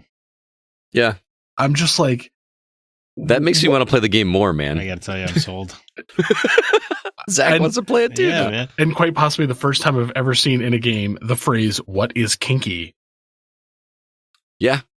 What is kinky? You know, everyone defines their own version of kinky, guys. I know. That's true. I'm not here to kink shame. It's fun. I'll give it that. There's different alternate versions of the story because you can play as any one of the 5 sisters. I've played through 2 of them so far. I enjoy. It's got your typical like shooting vertically, and then you have like a bomb mechanic. Each one of the sisters has a different bomb mechanic. The first one I played through is like a fire twirl. But overall, the game is solid. For shmup Does it have fans. what I love in shmups is when you can gather the little capsules and then your guns get progressively bigger. Does this game have that? No, it doesn't. It's just basically solid shooting, point collecting. Okay. But each one of the sisters has like a different fire mode. So, Oh, okay. but I enjoyed it. It was a fun little playthrough. It's not long. Playing through each one of the sisters, it's only 6 chapters, and chapters take maybe 3 to 5 minutes per. So, short, but not a bad entry into the shmup genre. So, just has the replayability is there by playing through the different sisters to see the different story arcs. Is it? Got it. Sounds good. Again, that is Sisters Royale, 5 Sisters Under Fire. That's a very long title, but I kind of like it. So, all right. Scott, you're a big Yes, sir. fan. You're a big fan of the Coma franchise, right? Noted. You have the tattoo on your neck. No, I don't have a tattoo of the Coma series on my neck. Were you familiar with the Coma series before? I am. Yeah, I did not. I was unaware they had made a sequel to the Coma, but I remember it got ported to PS4 as the Coma Recut. Yes. Yes. And I tried like hell to look up a recap video of what happened in the first Coma game. I could not find a synopsis of what happened in the first game, so I felt like I was already at a disadvantage coming into the Coma 2. It's always on sale on PSN sales, and I always want to buy it, and I never do. All right. That's my assessment of the Coma. Actually, I might own it. Anyway, how's the Coma the 2 Vicious Sisters? Well, I'm going to preface this review by saying that for the first time in a long time, I played a game on my Mac. This is a game I played on Steam because that's all that was available at this point, so I could not play it with a controller. And the PR person assured me that it's very easy to play with arrows and a keyboard. So I was like, all right, I'll give it a shot. After playing it, I really want to figure out how to hook up my PS4 controller to my MacBook, because I think you can do that. Because even though it's not super difficult to play, I just feel so much more comfortable with a controller. I just feel I can get around so much easier. But this game is a survival horror game. Think like a Resident Evil, but instead of it being in third person in a 3D environment, it is set up in a 2D environment, much like a Metroidvania Lite. You play as this young girl who is attending a high school, and you go through some high school drama at the very beginning of the game, have some conversations. What's that? Do you kiss a boy? I have not kissed a boy or girl yet. There's not been that. There's a boy that is interested in my character. There's another girl that is trying to get her to talk about him. She's not interested, and it doesn't get very far because something happens where you enter the Coma, which I'm not incredibly far in this game, but it feels like an alternate universe of the high school or this world. And one of your teachers is now one of these vicious sisters, I suppose. It's like imagine like The Grudge, but you can see her face more. Okay. And she chases you around. The gameplay is very much survival horror in that you have to go get the key over here to unlock this room, to get in there to get something that you need to open up another part of the map. And along the way, you have to keep away from these creatures that are coming after you in horrific fashion. Unfortunately, you don't have any attack mode at all. This is very much a defensive game. Your only real defense is to either hide into various like under a desk or in a locker, and depending on the place that you were hiding into has a varying degree of how well it will hide you. And then once you were hiding in it and the creatures walk past you, you have a quick time event that you have to do with the key, with the arrow keys to match it to keep yourself hidden and keep yourself from making a noise. So this is where I got frustrated. I was having a really good time playing the game up until I had to run away from these creatures, because trying to move with a keyboard, I'm not very dexterous. Is that the right word? My dexterity is not dexterous. I'm not very dexterous with using my right hand to control a character. I mean, I can use the WASD. Wife, yeah. Jeez. Come on, that was softball. I should probably switch up and use the WASD instead, maybe. But I don't know. I need a controller for a game that is somewhat twitchy. Like, I have to run and escape. The problem I have with this game is that in order to really be able to escape these monsters, you really have to know the map. And the maps are very bite-sized. Like, the first one takes place in the school. You can get out of the school in like 20 or 25 minutes. Then you move to a police station and you have to explore, and you're learning the map. And when you encounter an enemy, you have to go find a hiding spot. And you really have to know the map to do that. And if you don't know the map very well, you're just wandering around and trying to get away from these creatures. You do have another defense. You can carry around a can of mace that will disorient them and allow you to get away. But I feel like I'm downsizing this game. It's a game that is very well put together, and I've heard other people talk about this that really like the first Coma and are saying that it is a valid sequel to the original. But I have no context with it. I'm not playing with a controller. I need to give this game another week to play it with a controller to really give a full opinion of it. I think it looks well. I think that the voice acting, which is in Japanese, sounds very much like an anime. And it's pretty to look at. It's not realistic. It looks like you're playing a comic book anime style game.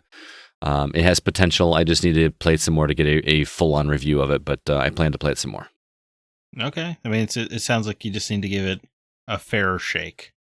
Yeah. I mean, I got frustrated because I've never been a big fan of games where you're just running away from enemies and hiding. You know, I'm thinking of like Amnesia, which people say is like one of the best horror games ever. And that mechanic just never has struck a chord with me. I was hoping that this one would.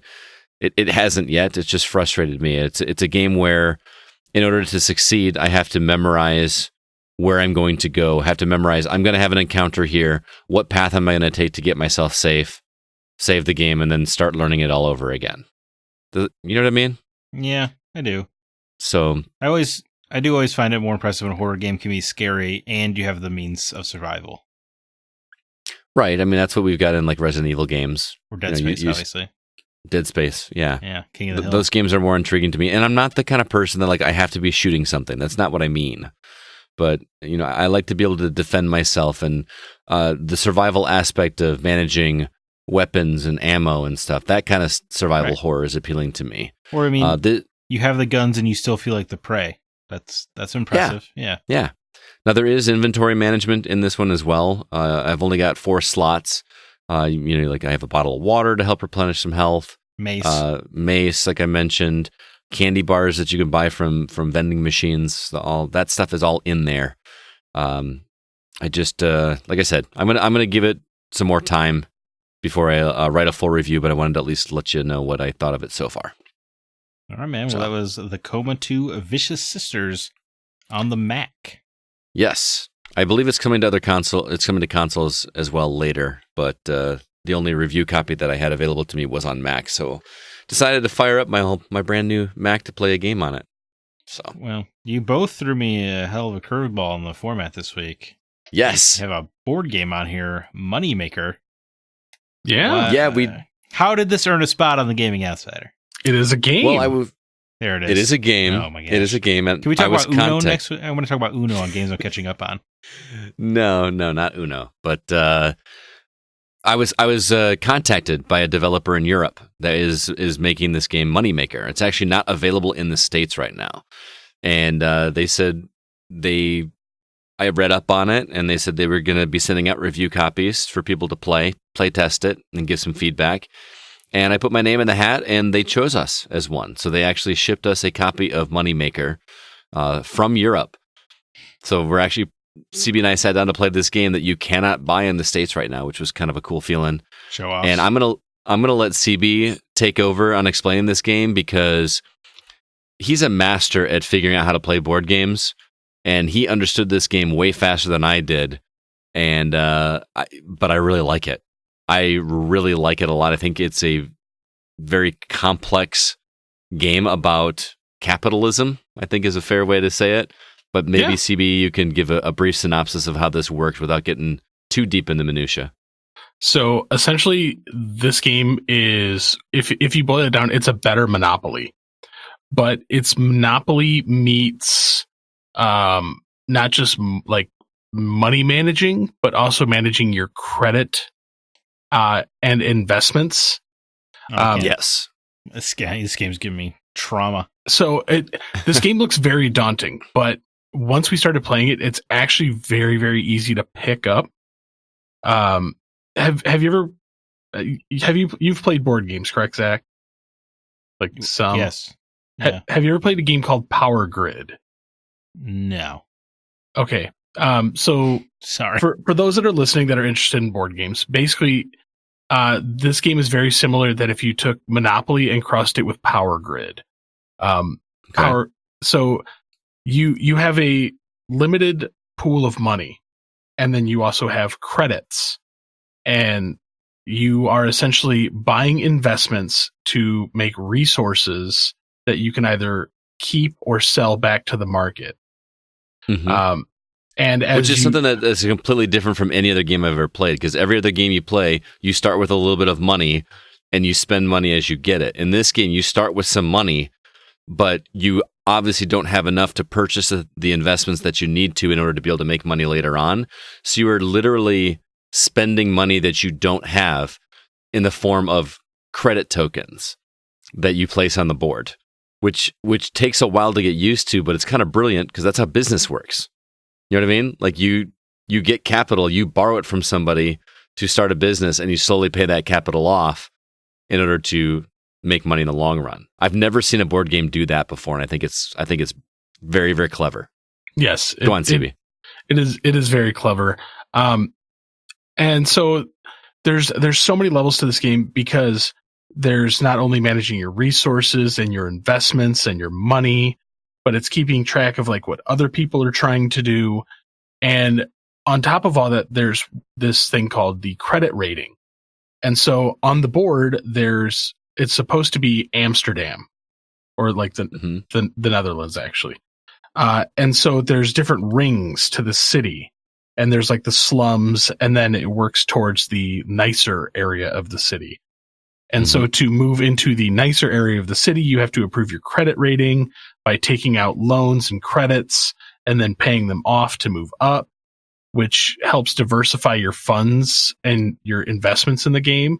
So there's also the bank where everybody gets their money from.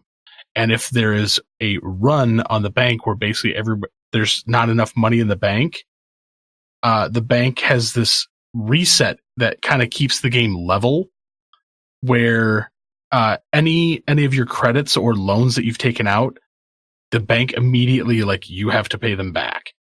And so if you aren't able to pay the loans back, your credit rating will drop, or you can wind up in debtor's prison.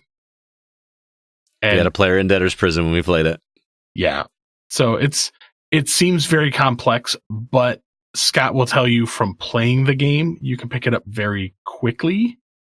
But for anybody who will ever play this game, be wary if you're playing against somebody who's played it before, because you will be at a severe disadvantage. Yeah. Because I've played similar games. Scott will tell you I ran away with this game very, very quickly. Yeah, he was going to definitely win. We didn't finish it because we ran out of time and players were dropping off, but kids will do that. There's even like a market, Zach, where there's two different resources in this game. There's red resources and green resources. And basically, the more when you buy resources, they only cost 1 gold at the beginning. But the more resources that are depleted, they get more expensive, like supply and demand. So you're constantly having to also try to buy things when they're cheaper. And that also has something to do with when you want to sell your resources back to earn money. You want to sell it when the supply or when the demand is high, because it's worth more gold back in your pocket. So it's also playing the market at the same time while managing your investments, making sure you're not overextending yourself on loans, selling your resources at the right time. Basically, every player in this game is a bank.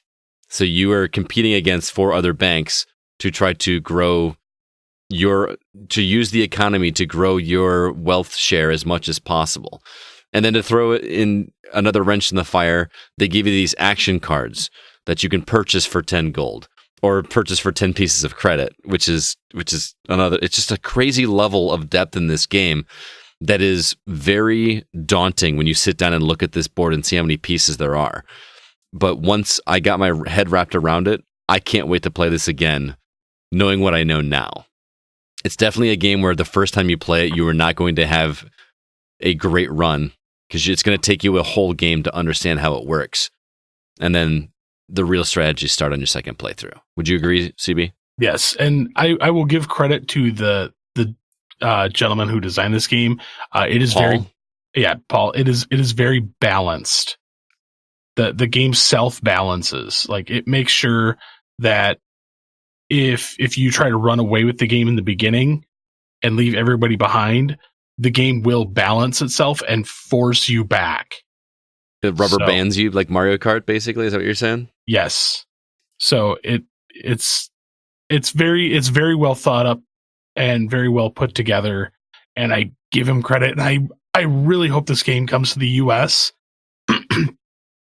because it is a very fun game to play once you kind of get the basic grasp of how the game is played. Yeah, it's definitely one I want to play again, and I almost want to play it with just 3 people, just so that we can actually nail down the game better, because I still feel like the bank runs and the scoring at the end I still don't have down completely. Mm-hmm. But it's a brilliant game. I mean, it has really taken into account so many different things that have to do with economics that I think makes it a really well put together game. That if you can get a hold of this game when it comes on sale, and you like strategy games, dense strategy games, Moneymaker is worth checking out. Also, shout out to Paul Brinkkemper, who is the designer of the game. He's the one that sent us a copy.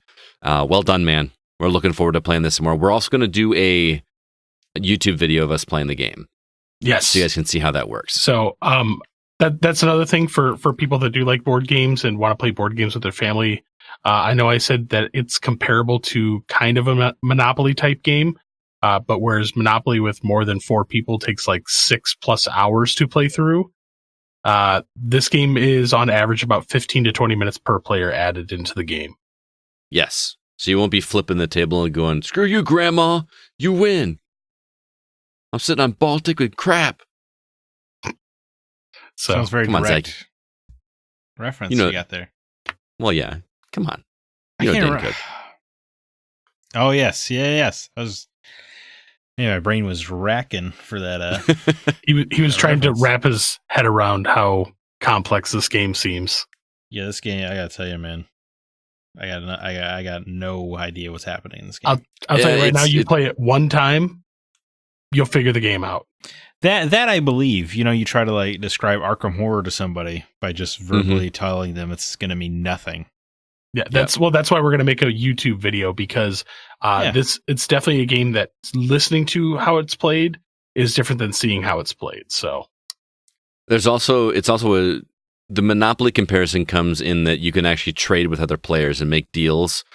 There's bidding. The very beginning of the game, you put a card down and everybody bids on it. That will play out vastly different the second time we play this game, knowing what we know now because of how the market works. It's crazy. So yeah, that is Moneymaker. Keep an eye out for it if you like board games. It is very interesting, and there's a lot of thought that has been put into this game to make it, like CB said, balanced. So, and thanks again, Paul. Really appreciate it. All right, before we go to the games we've been catching up on, I talked to Nate about a new game that came out this week called Journey to the Savage Planet. So I want to let him tell you about that game because he really is digging it. You'll be able to hear that right now. What's going on, Nate? Not a whole lot. How are you doing? I'm doing well, man. I know you don't get a lot of airtime on the podcast, but I really appreciate all the producing that you do for the Gaming Outsider. You do a bang-up job, and I really appreciate it, man. Hey, I appreciate the thanks, and I do what I can when I can.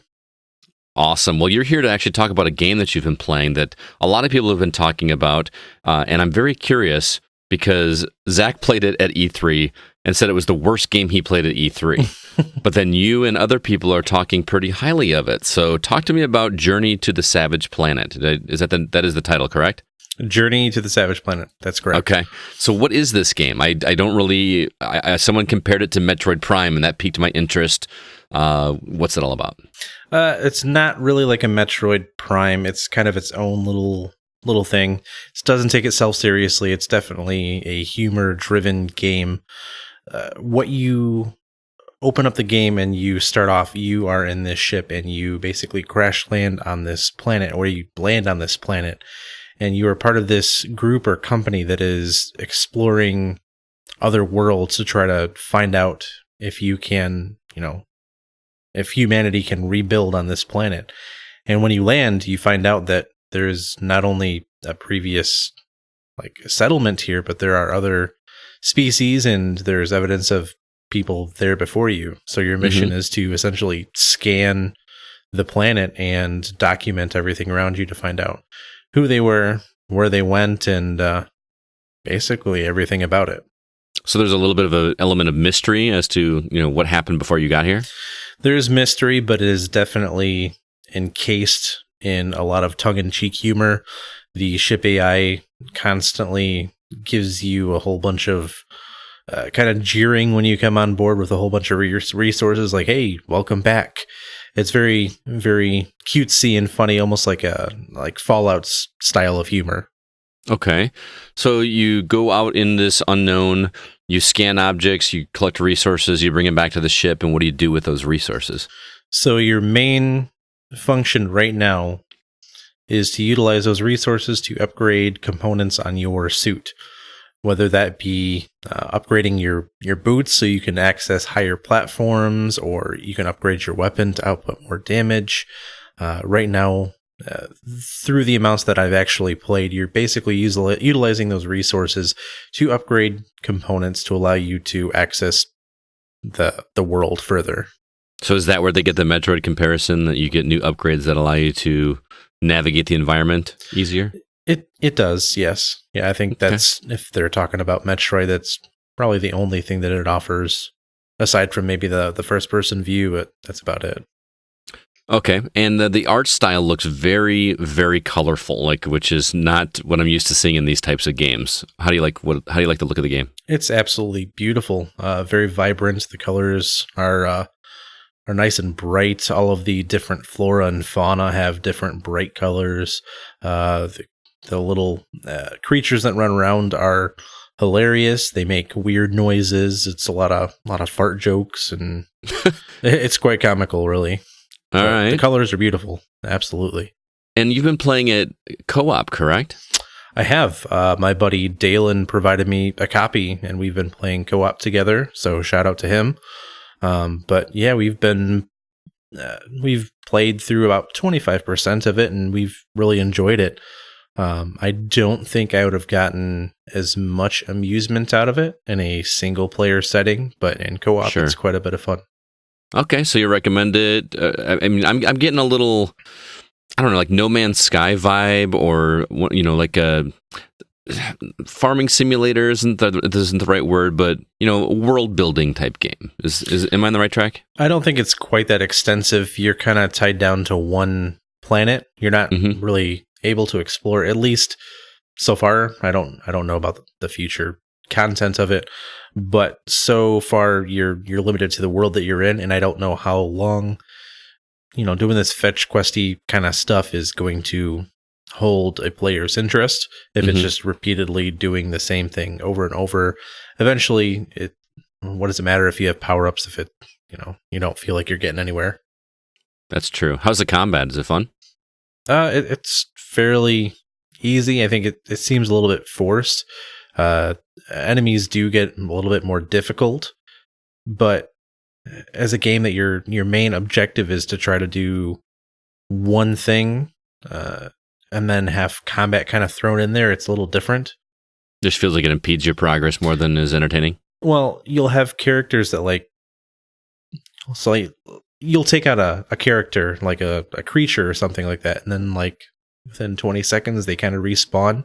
So it kind of defeats the purpose of feeling like you're accomplishing something by taking them out. You're just basically farming resources at that point. Gotcha. So do you recommend people check this one out?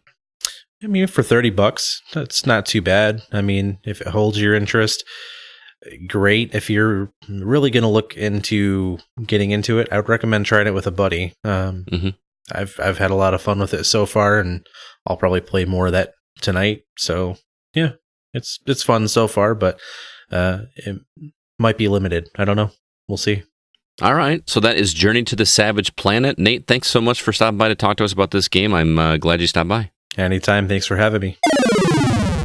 All right. So you guys want to hear the mistake I may have made this past week when it comes to gaming? Oh, man.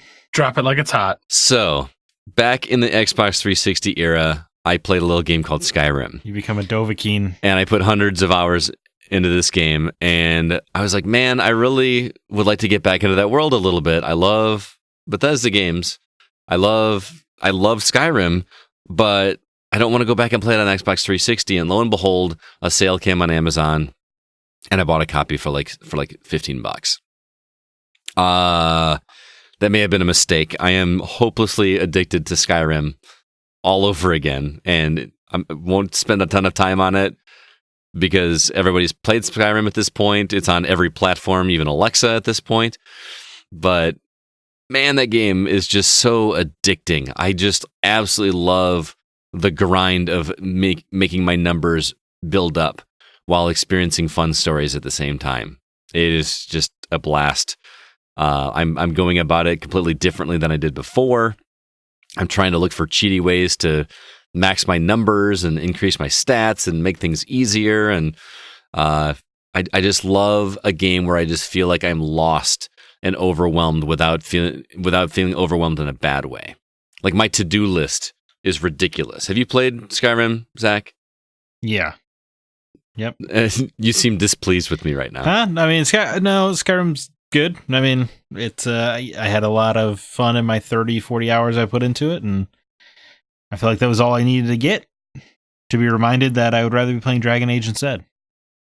See, I can't get into BioWare games. I've tried so hard.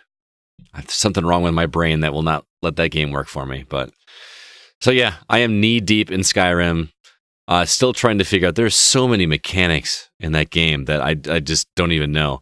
I came across a dead body that I just happened across when I was going from an A to B that had a note attached to it that said, "I almost found this item in a cave, but I didn't make it." And I get to take that note and go look for the item. Wound up being a crap item, but just the fact that I can just find stuff like that in the world, and it feels natural, and everything that I do improves my skills, and I'm uncovering little nuggets of interesting story. I'm lost in the world of Skyrim, and I love it. So, Well, 9 years later is as good as any. well, like I told you, man, I played games for me this week. I Yeah. played a lot of Skyrim, Absolutely. and I just enjoyed it. And you're playing on Xbox One? I am, and the Xbox One version I have comes with all the DLC and stuff too, so I can You build a house. do all that. I can. I haven't built a house. I bought a house for $5,000, which was just because I needed a place to store all my crap. But that's made it a lot easier now. I can actually store stuff there and for safekeeping. But Oh, but yeah, I don't want to. Skyrim's good. Bethesda Cool, used cool. to be. Bethesda used to be good. ooh, shots fired. Just saying, man. I did like Fallout 3 better than Fallout 4, if that helps. Fallout 3 was a revelation. Oh, it was so good. Yeah. Anyway, I played another game that was actually recommended by Bill Gardner from our community. It's an iOS game called Archero. That is he recommended to me because he knows I like roguelikes. And I'm like, man, I don't know if I want to play a roguelike on my phone. That sounds like a miserable experience. But the way that they've crafted this game works really well. You are an archer, and you come into a room, and there are different enemies, and you have to collect the gold that they leave behind after you defeat them. But what's interesting is you don't have to press anything to shoot. So you move around your character by drawing or with a thumbstick, and as soon as you stop moving, your character starts firing, and it fires automatically in whatever direction you left facing.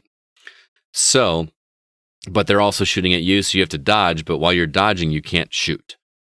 And it sounds very, very simple. You clear the room, you move on to the next board. Clear that room, move on to the next board. But as you do, you get gold, and you're basically trying to make as long of a run as you can. Everything's procedurally generated, and you earn these little power-ups along the way. You can either increase your health, or you can increase some stat, or you get some special weapon that lasts for the remainder of the run in true roguelike fashion. And it's great. It's free. The ads aren't egregious, I feel like, and it's a fun little phone waster game. And the way that they've designed it in a way that you can play it with one hand without having to be super dexterous like you do with most action. Dexterous. Why can't I say that word? Without having to be super dexterous like you do like with a Mega Man game or something like that. It'll get fast and frenetic, but it's totally doable with this system that they've created for it. So again, the game is called Archero. I downloaded it. And I'm playing it. Did you? Yeah. It's pretty clever. I was pleasantly surprised. I got a thing for archers. Yeah, you do. Yeah, I do remember that. What about you guys? Anything you've been playing? Catching up on? I downloaded Children of Morta, so we're almost there. We're getting closer. Absolutely. We're getting closer. I also downloaded Sword Art Online Fatal Bullet because it has a bunch of cute anime girls with guns, and it was on Game Pass, and I said, well, I'd be a fool not to check out more about whatever this is going on. And I have played neither. Yeah. So you downloaded a couple of games. Hey, at least it's a step in the right direction. I downloaded Morta. I figured you'd be happy about that. I am happy. I will say I convinced Rel, our video reviewer, to download Children of Morta, and he is absolutely loving it. So I suspect I will moderately enjoy it. Yeah, I suspect you will too. I don't think you'll love it as much as I did, but yeah, I had started Fatal Bullet. It's all right. I've been playing a lot of Sega CD stuff. Sega So, CD? Are there That's any, random. Are there any cute anime girls in the games you're playing? I do have Time Gal. Yeah. So, well, I found out that my Laserdisc player system that I had could also play Sega CD. So now that I have Do it you hooked up, have Panzer Dragoon Saga? no, that's many dollars, many Yeah. dollars. You've been known to spend many dollars on video games, CB. This is not an outrageous question to ask you. Yes, I know, but that is many. I think the last time I saw a copy, it was like $850. Oh, jeez. I'm sure it's worth every penny. We'll see. I'm already eyeing another game to spend dollars on, so we'll see what this year brings. So but yeah, other than that, I actually did download a game which I think Scott's gonna wind up playing as well. I found a roguelike flight simulator. Oh, So yeah. So I can't remember the name of it off the top of my head. I just downloaded it before we started. So well, we'll report back on that next week. all right. Sounds good. But that is going to do it for this episode of The Gaming Outsider. Zach, any parting words or recommendations for the listeners? Check out Smirk, my creative writing and storytelling podcast, where we tell a new story every week to get to a moral or theme. And this week was all about murder. Murder. Yeah. Our co-host Aaron wrote a little murder mystery, and you can try to solve it before you get there. It was a lot of fun. Nice. So That sounds cool. CB, what about you? Nothing really. It's been just a game week for me. So, All right. That sounds Congratulations. Be good humans. Ugh. I like it. Congratulations to the Chiefs again. Please don't murder Zach. Yeah, that'd be nice. The people in Kansas City while you're celebrating. I would very much appreciate it. But thanks so much to everybody for listening. Please be sure to email us if you have any questions or concerns. Our address is feedback@thegamingoutsider.com. Until next week, I'm Scott Clark with Zach Parkerson and Chris Behrensmeyer, and we are The Gaming Outsider. And remember, there's no such thing as a bad game, just games that aren't for you.